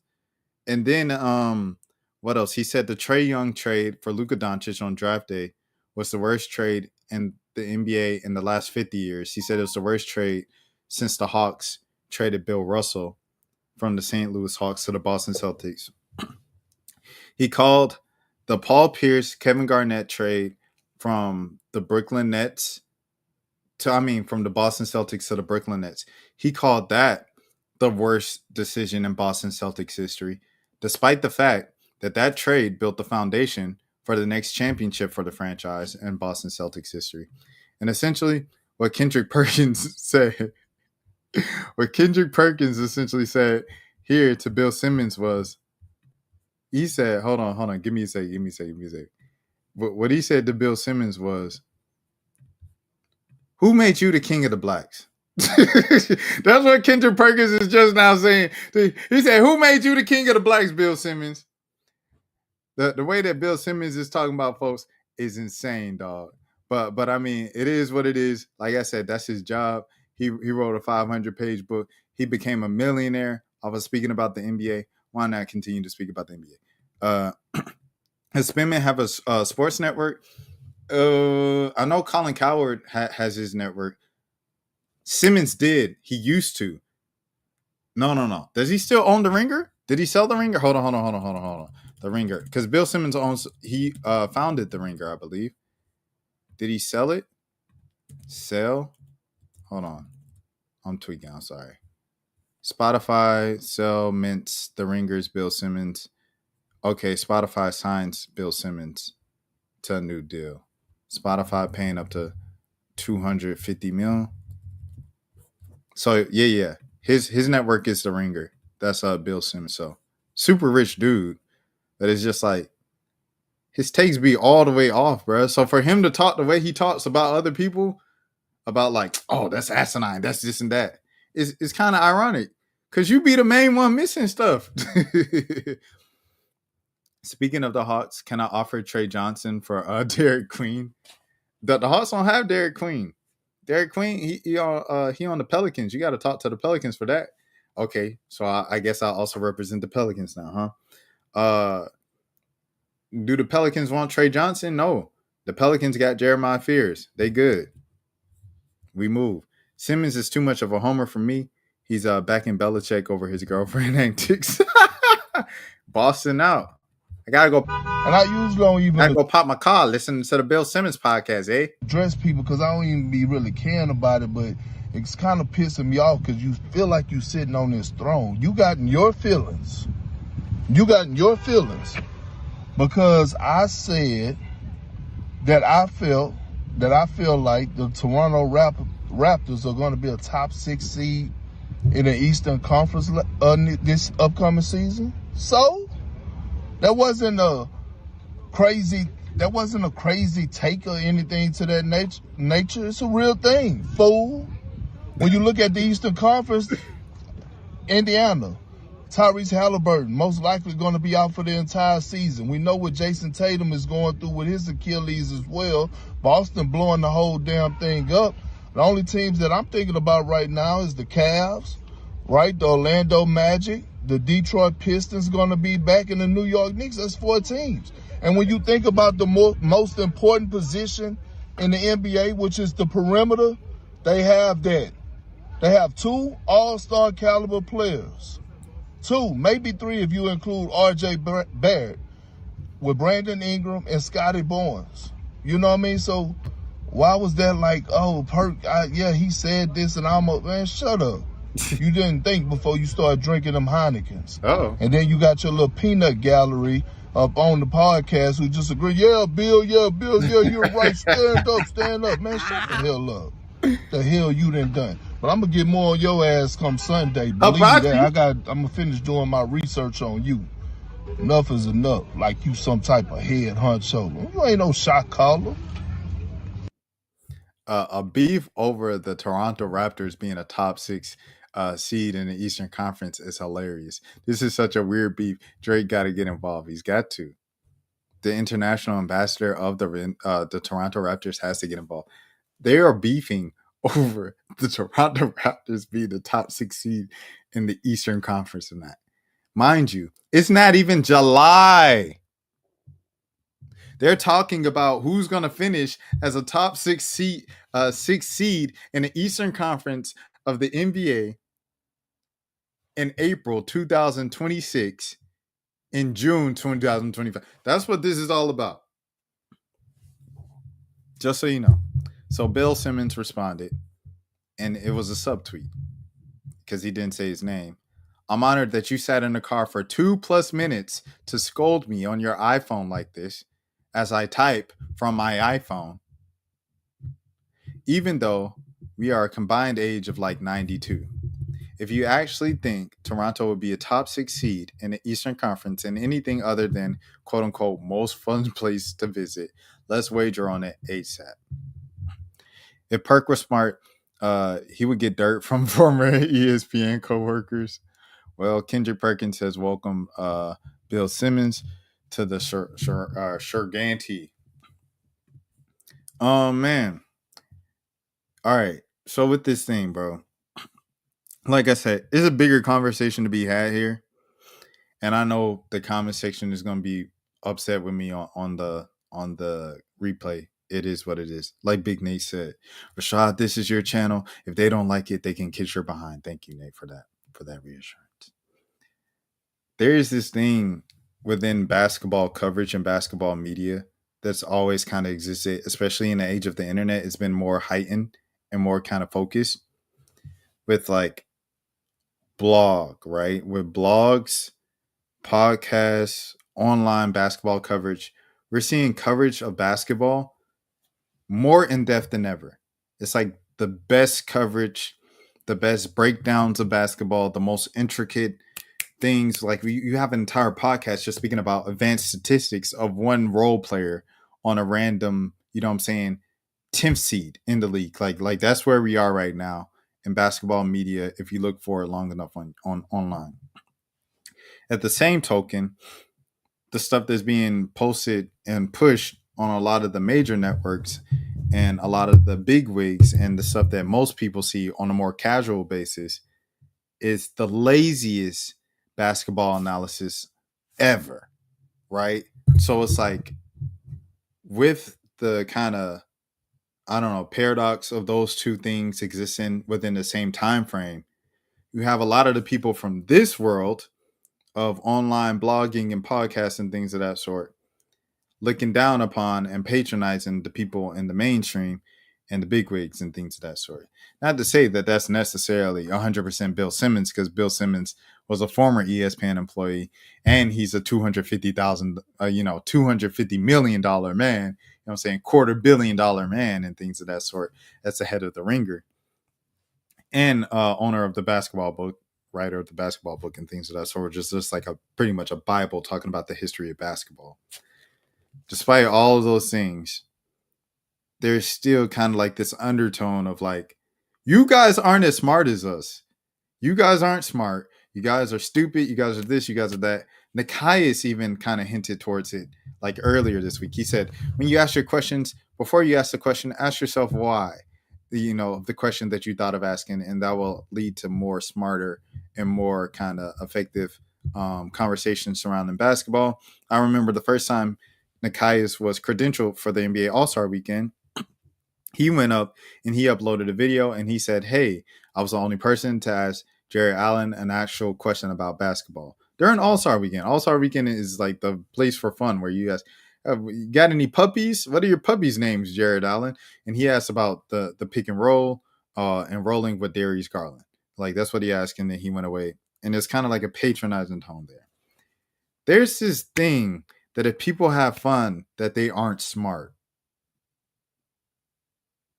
Now we talking. You ain't know we was talking for real. You ain't know we was talking for real.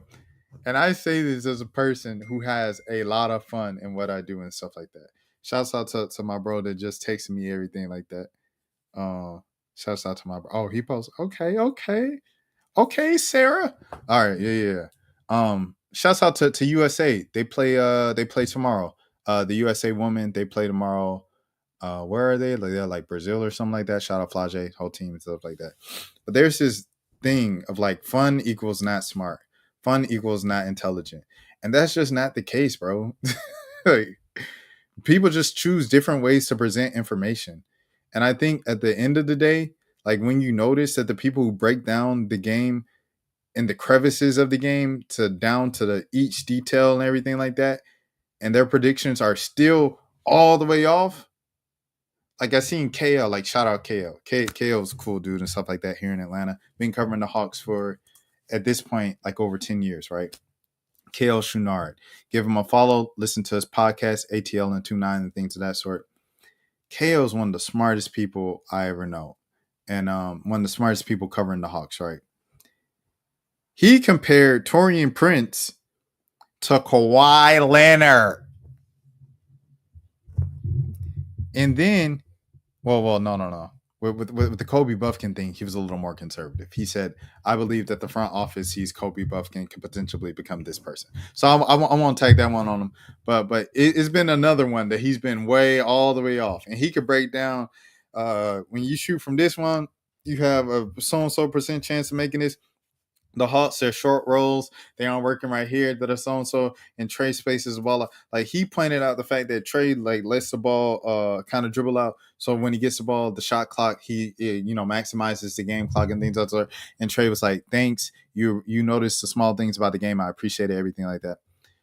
It's just, I'm saying all of this to say the smartest people are way off with their takes sometimes.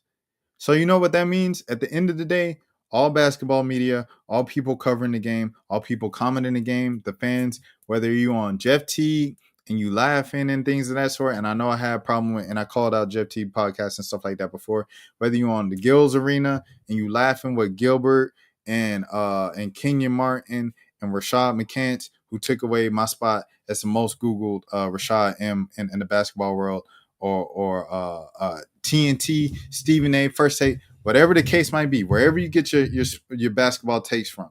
At the end of the day, we're all guessing with like predictions. We all don't know 100%. We're guessing based off of patterns from what happened before. Because Chuck says all the time, we ain't God. Ain't no expert but God, bro. At the end of the day. So it's like, to go with a patronizing tone against somebody else because the way they choose to cover the game versus the way you choose to cover the game, and both of y'all at the end of the day wrong, it's like, what's the point? You know what I'm saying? Bill Simmons probably going into the season, last season, like, oh yeah, Boston was the greatest basketball team ever, because I've seen some people say Boston had last season the greatest NBA season ever. Like they were the best NBA team ever. Right, in 2024 when they won the championship. So going into 2025, they're like, oh yeah, Boston's about to go on a run of winning 5 straight championships. That was a talk in the preseason. They could try to gaslight you into thinking that wasn't the conversation. That was the conversation. They were like, it's Boston and everybody else. That's what everybody was saying in the national media, right? In the preseason. Boston, before Tatum tore his Achilles, was struggling to get past the first round and the second round and end up losing in the second round. So it's just like, bruh, you can do all that expert stuff you want and act like you the king and the god of basketball and basketball predictions. At the end of the day, nobody knows nothing, bro. So the patronizing tone, I think it's the difference between going back and forth in debates and actual just like looking down on another human being. And I feel like a lot of times in the basketball media space and coverage, it's a lot of other people looking down on other people in the basketball media space. No one's better than anybody, bro. I don't care how smart you are. I don't care if you use the word Pacifilis. to describe a rebound. You're not better than anybody else, bro. Word to bro. I don't care how many million Spotify give you. You're not better than anybody else, bro. Yeah, let me see. I'm confused that Chuck, he called Kendrick for his takes out like it was an issue. That was funny. Charles going against Perk, that whole back and forth, because both of them are kind of essentially the same thing. Perk is just a little more country, so it was just funny to me that entire back and forth. In fairness, I predict the Connecticut Sun beating Chicago Sky in the finals against Vegas. That's funny. I did predict the Connecticut. It's funny. But you guess something different. And at the end of the day, they're all guesses, bro. Like, we ain't God, dog. That's all I'm saying. Yeah, people need to take stuff more lighthearted. The way some people talk, you would think they were in an NBA front office. 100%. Even if you were in the NBA front office, like, SGA was traded on draft day for Miles Bridges. They don't know what they're doing all the time either, bro. People need to be more open-minded. 100%, bro. It's more ways than one to present information. You know what I'm saying? Now, at the same time, I'm one of those people that be talking about so-and-so, but I feel like it's a difference between critiquing and being like, dang, this spot could go to someone like a Kenny Beecham. This spot can go to someone like, you know what I'm saying, a journalist who went through school and everything like that, worked his way up, like Deshaun Tate, who's been covering basketball on a grassroots level all the way through up the NBA. For the previous 15 years of his life, he's dedicated his life to the game of basketball and things of that sort. And he's still trying to find his way out of like a regional or local market on the radio scene and things of that sort. Like, I would love to see other people get opportunities as opposed to a Morris twin retires and now we got both Morris twins taking up 2 spots on First Take. Like, you know what I'm saying? Like, I'm 100% with that. But I feel like there's a difference between critiques and patronizing tones, which can kind of almost in a way also come with the undertone of a bit prejudice. And I know you hate to hear it, isn't that? But that's just what it is. When a black person speaks with a certain dialect and uses slang on the air, you equate that to, in your mind, in your subconscious, where you want to admit it or not, lack of intelligence. And I think that's a big, it's a big thing, bro. It's a big problem. Ex-NBA players aren't always the best analysts. 100%. Like, I think the biggest thing when people say, oh, you didn't even play. If you don't play, you can't have an opinion. Asia Wilson said that, right, on the subway before the season started. I think the worst probably person with basketball, and I'll be very interested to see how this works on NBC as of right now, is Michael Jordan, bro. Michael Jordan be having the worst basketball takes. I ain't gonna lie to you. And he's the greatest player of all time. And he be having the worst basketball takes. And he drafted Kwame Brown, and he drafted Michael Kidd Gilchrist, and he drafted, you know what I mean? So it's just like, I don't know, bro. I think keep it to critiquing. Keep it cute. That's all I'm saying. Keep it cute. Keep it to critiquing. Because when you get to that patronizing tone and think that someone just overall, you tried their overall intelligence, I think that's when it gets over the line. And it's a problem that we've had in this space for a long time. And it translates to real life. It's bigger than that. So yeah. On a lighter note, this 3-year-old is braiding hair in Ghana.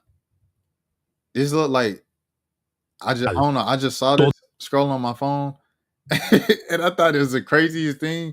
A 3-year-old braiding, like, not the fact that she's braiding, because you know you could do the so and so, but like she braiding like this, and I know it's like time lapse, but she like, look at this. This is crazy. This is crazy, bro. and I'm not playing the volume on it because, you know, I think it's music and stuff like that. But this is meet 3-year-old Nancy Lordina, who braids hair in Ghana. This is beautiful. The comment section was talking about child labor.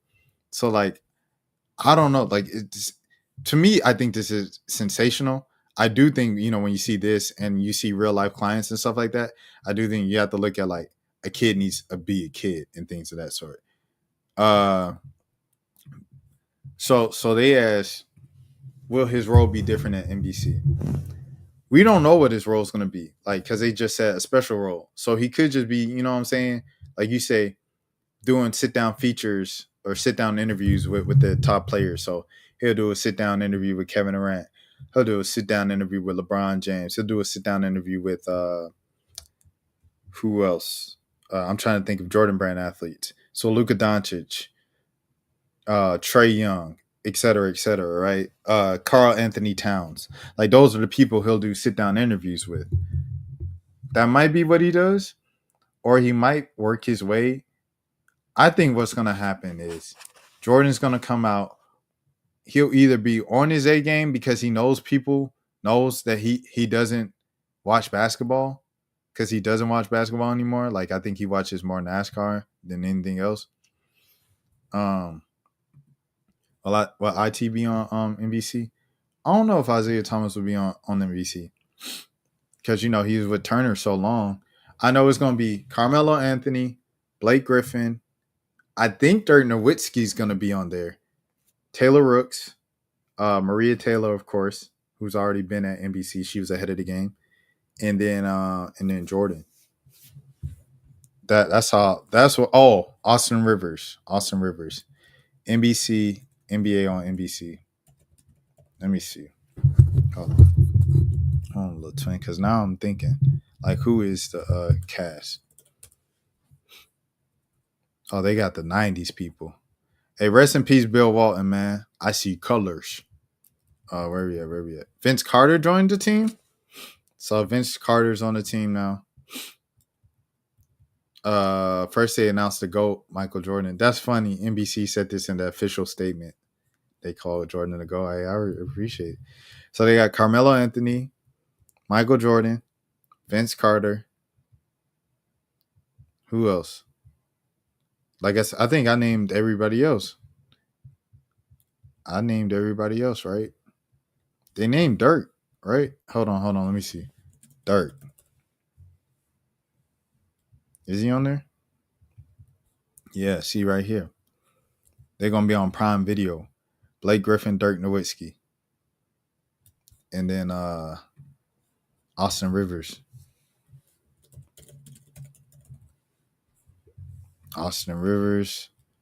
Oh, he already works college games on NBC. But yeah, I think he's going to be doing the NBA too. Somebody told me that, and then they were like, I don't think I was supposed to say that out loud. And I was like, it's already been announced. But yeah. So maybe I leaked that too. I've been leaking some stuff this week, bro. I ain't gonna lie to you. But yeah. It'll be really interesting to see what they do for real. I've heard his role will promote today's players. Reportedly, he's gonna set the record straight on his career. Man, we already done seen The Last Dance. Y'all could keep that. It sounds like NBA TV low key. Facts. NBA TV NBA TV was a gem, dog. I don't think people like appreciated NBA TV enough, to be honest. NBA TV was a gem. Like, a lot of the breakdowns and coverage they want to see from ex-NBA players is on NBA TV. Like, they do the film stuff and everything like that. They got the real, like, life-size court in there and everything. I met Isaiah Thomas, by the way, at NBA TV when I was shadowing Ernie Johnson as a college student. Because, NBA TV, TNT, all that's in Atlanta, across the street from Georgia Tech. I went to Georgia State down the street, about 15 minutes away. So, yeah, he gave me some words of wisdom, everything like that. He said, bro, you got it. Keep going, this and that. Ooh, ooh. Show up, be professional, da-da-da-da. Nice dude. By the way, like, he probably was also, like, win 2 NBA championships. But, hey, we survive, we strive. This young girl, the reason why I'm bringing this girl up, because it's like, is this a feel-good story, or is this, like, abusing child labor? I don't know. Like, it's like a part of me that's like, wow, this is sensational. She's got an amazing talent. And, like, they're going to work this 3-year-old. Like, by the time she's 9, she's going to be burnt out. I don't know. This is just something I saw. Side note, it's just a bunch of briefs. Okay, now back to the newsy stuff. I'm mixing in newsy and things and just put a bunch of stuff. The Portland WNBA franchise fired this. Oh, SSB said feel good story. I never child labor crossed my mind, to be honest. Okay. All right.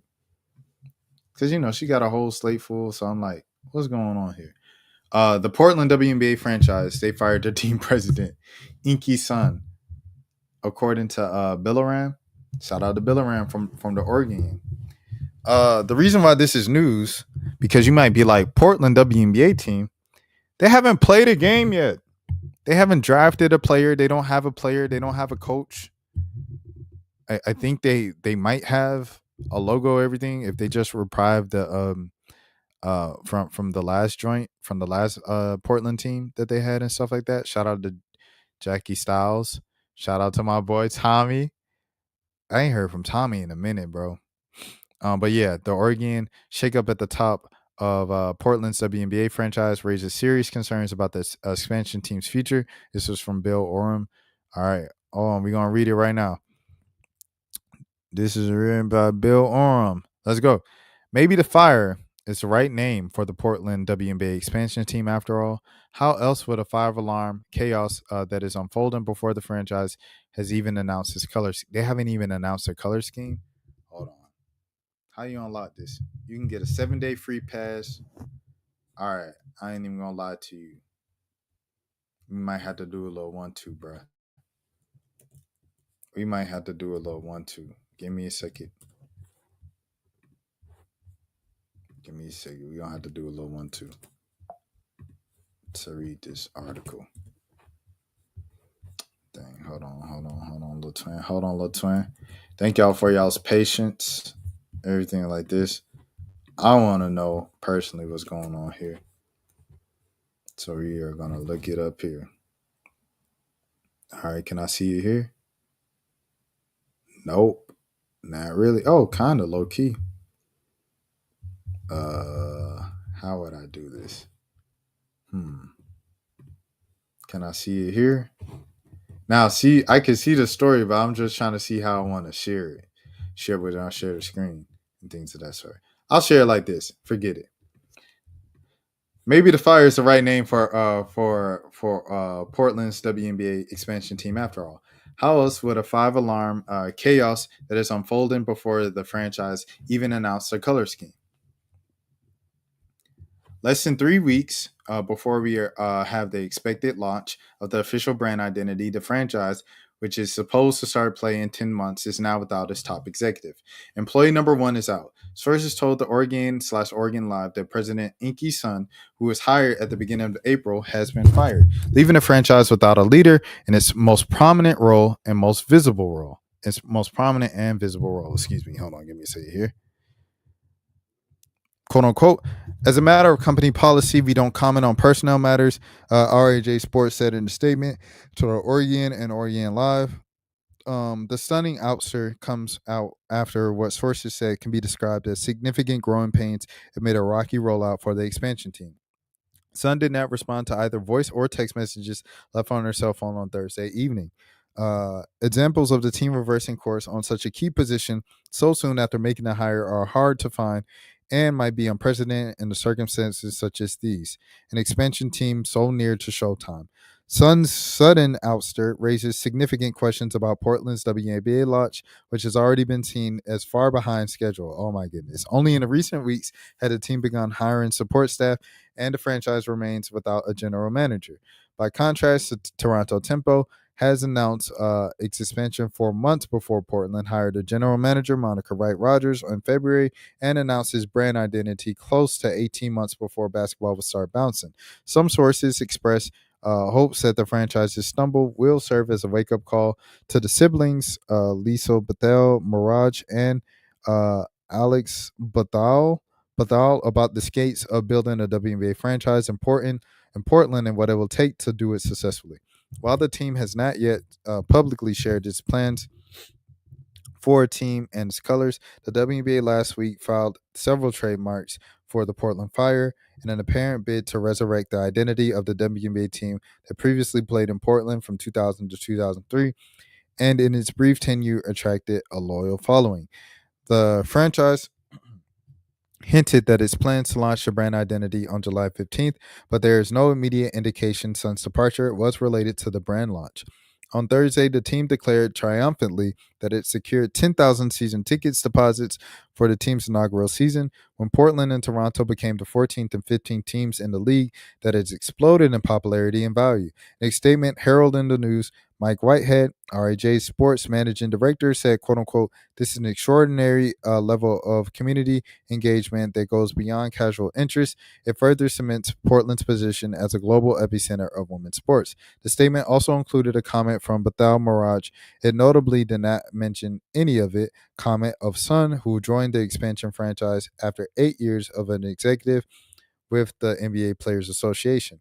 Multiple sources raised concerns of turbulence within the organization of getting off the ground, pointing to a lack of connection between ownership and the city of Portland, as well as women's basketball. Bethel Mirage and her brother Alex are based in Southern California, and sources said have primarily visited Portland for launch events such as groundbreaking of a joint women's facility in Hillsborough last month and for Portland Thorns games.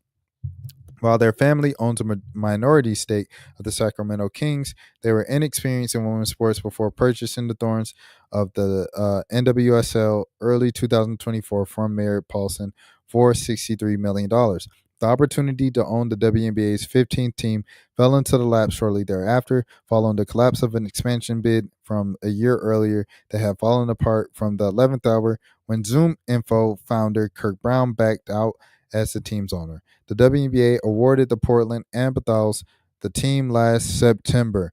That following grassroots effort led by part by U.S. Senator Roy Wyden, who in 2023 hosted a forum to woo Commissioner Kathy Engelbert at the Northeast Portland's first of its kind all women sports bar, the Sports Bra.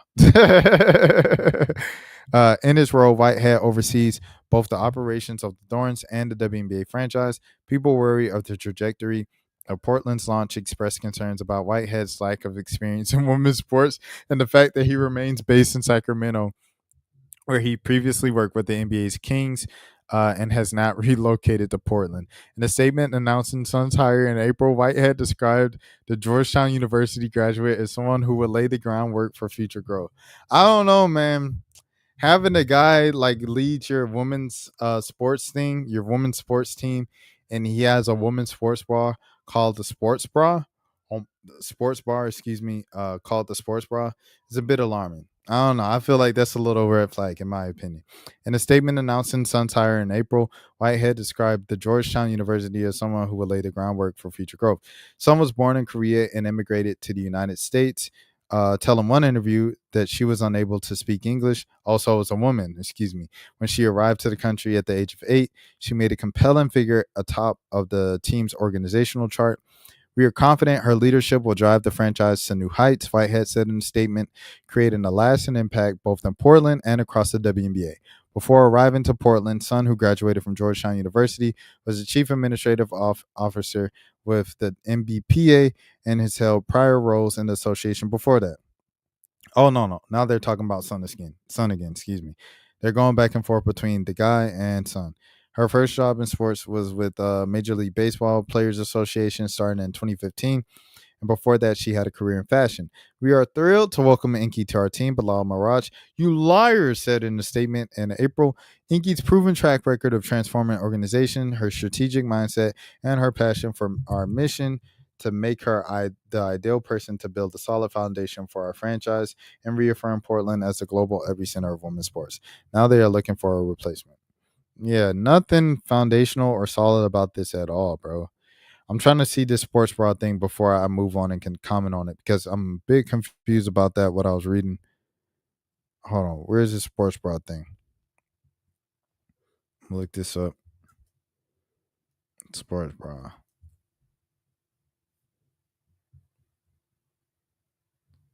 Where are we at?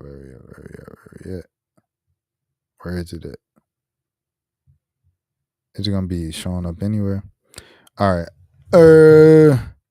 I'm really trying to figure out what this sports bra thing is about.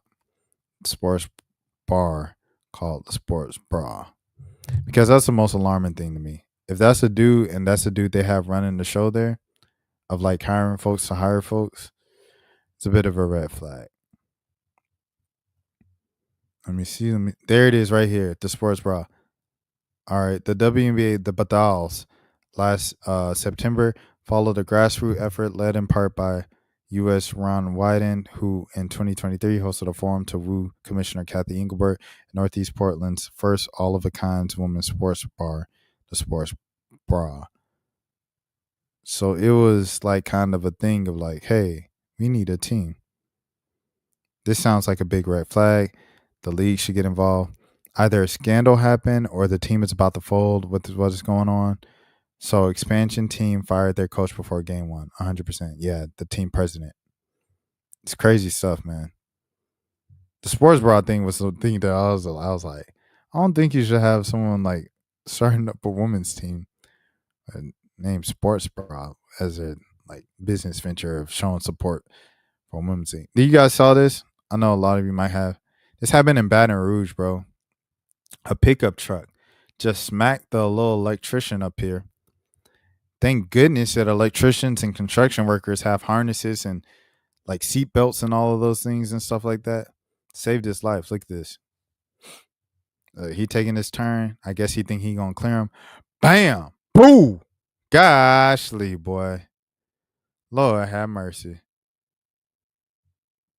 The harness saved him.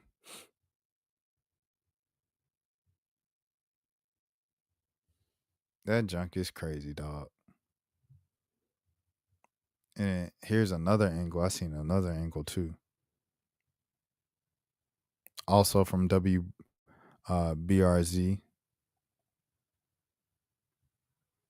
Oh, hold on. I gotta get back. Sound. I gotta reshare. Give me a second. It's another angle here. There we go. This one is a minute long.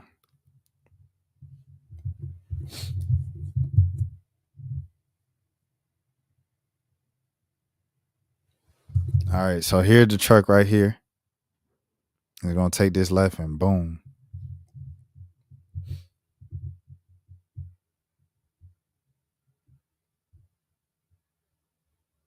Oh, this is actually the same angle. I just didn't realize. Oh, he telling the truck. He said, "Bro, move, bro, move." Oh, dang. Oh, that's crazy, dang. Oh, that's crazy, bro. They was telling him to move. Look at him. He stepped in the lane and he said, "Move, move, move. Next lane, next lane." And I think Buddy up there was saying it too. Was he? Oh no. Oh yeah. He said, go to that lane, go to that lane. He looking. Oh my gosh. No, that's crazy. Yeah, it should have been raised. That's crazy, y'all. That's crazy. Okay. Well, there's that. I'm just doing little briefs now. And this is the last little brief. And then we are out. 2-hour stream, 2-hour stream, man. I want to shout out the dang a lot of fault on both sides. Yeah, they probably should have shut off the lane, bro. They probably should have shut off the lane, and then the truck should have probably stopped until bro could have got over for real. Stop traffic. Pickup trucks do it all the time. Would have been safer, but it is what it is. Apparently, Pretty V, she responded to B Simone talking about she broke, and this is the thing because Pretty V and B Simone kind of like been a dynamic duo. We were talking about them the other day when we were talking about how much social media influencers get on the stream. Because they're kind of like the 1-2 with like in the pocket of social media and stuff of hosting stuff in real life. So they're really close.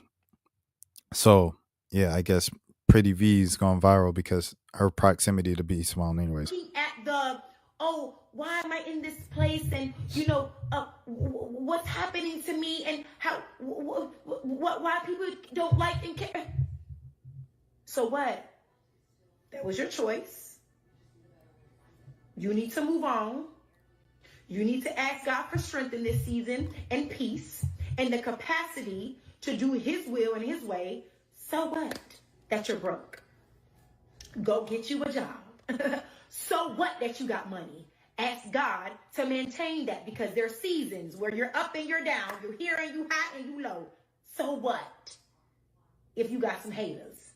So what that you're creative? So what that you're mad? So what that you're happy? This clip is out of context. So I will start by saying this. This clip is out of context. I haven't seen the full live. I don't really care to see the full live, to be honest. Because Pretty V, I'm not just watching Pretty V Instagram lives. This is crazy, bro. This clip is crazy. Out of context, this is crazy, gang. A lot of people say it sounded like she was defending her. She was giving her good advice and things of that sort. Bro, she said, yo, this is crazy. So for those of you who don't know, what makes me react this way. When she said, you made that decision, you got to live with it. Now ask God for the strength to keep you. B. Simone talking about, her money kind of getting low and things of that sort. And she got to change her lifestyle. Things just checks ain't been coming in the same. B. Simone made the decision to follow Jesus Christ. Salute to that a few years ago. And when she made the shift, her entire she did a complete 180, like with her content, because her content a lot of times it can have like baby mama jokes, jokes about premarital sex, things of that sort, like kind of like vulgar, explicit, more uncut content. So to go from that to like Jesus changed my life and I want to spread the gospel to everybody, that's a 180, bro. So like a lot of her fan base was just like, what the heck is this? And I guess in part, like in result of that, maybe perhaps that's led up to this money she's talked about that she's lost and the lifestyle changes she's had to make. So Pretty V saying like, you made the decision to leave the type of kind of work that you were doing and the type of genre of content you were doing for Jesus. Hey, what it is, you made that decision.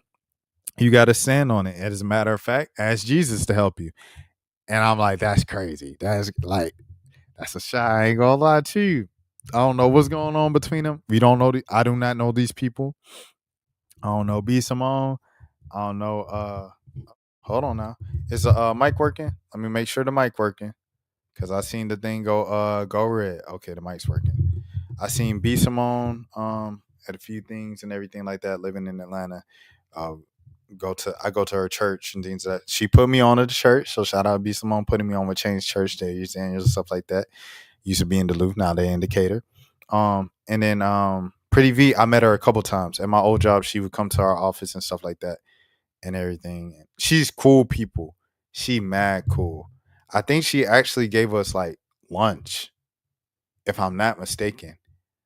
Because Pretty V, yes, she did. So Pretty V was like promoting this show on BET or something like that, right? And so she was doing a press tour around the city of Atlanta.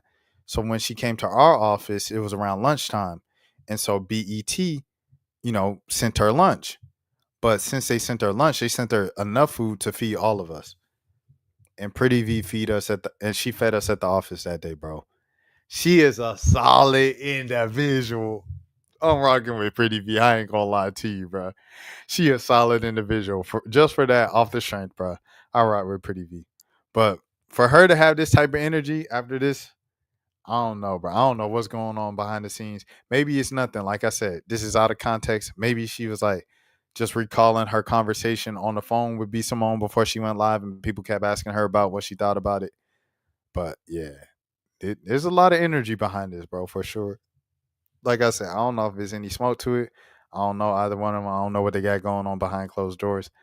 But this is interesting. We'll put a pin in it and just see, like, maybe we'll revisit this. Maybe it turns into something. Maybe it doesn't. Like I said, maybe it's just out of context and there's nothing with it.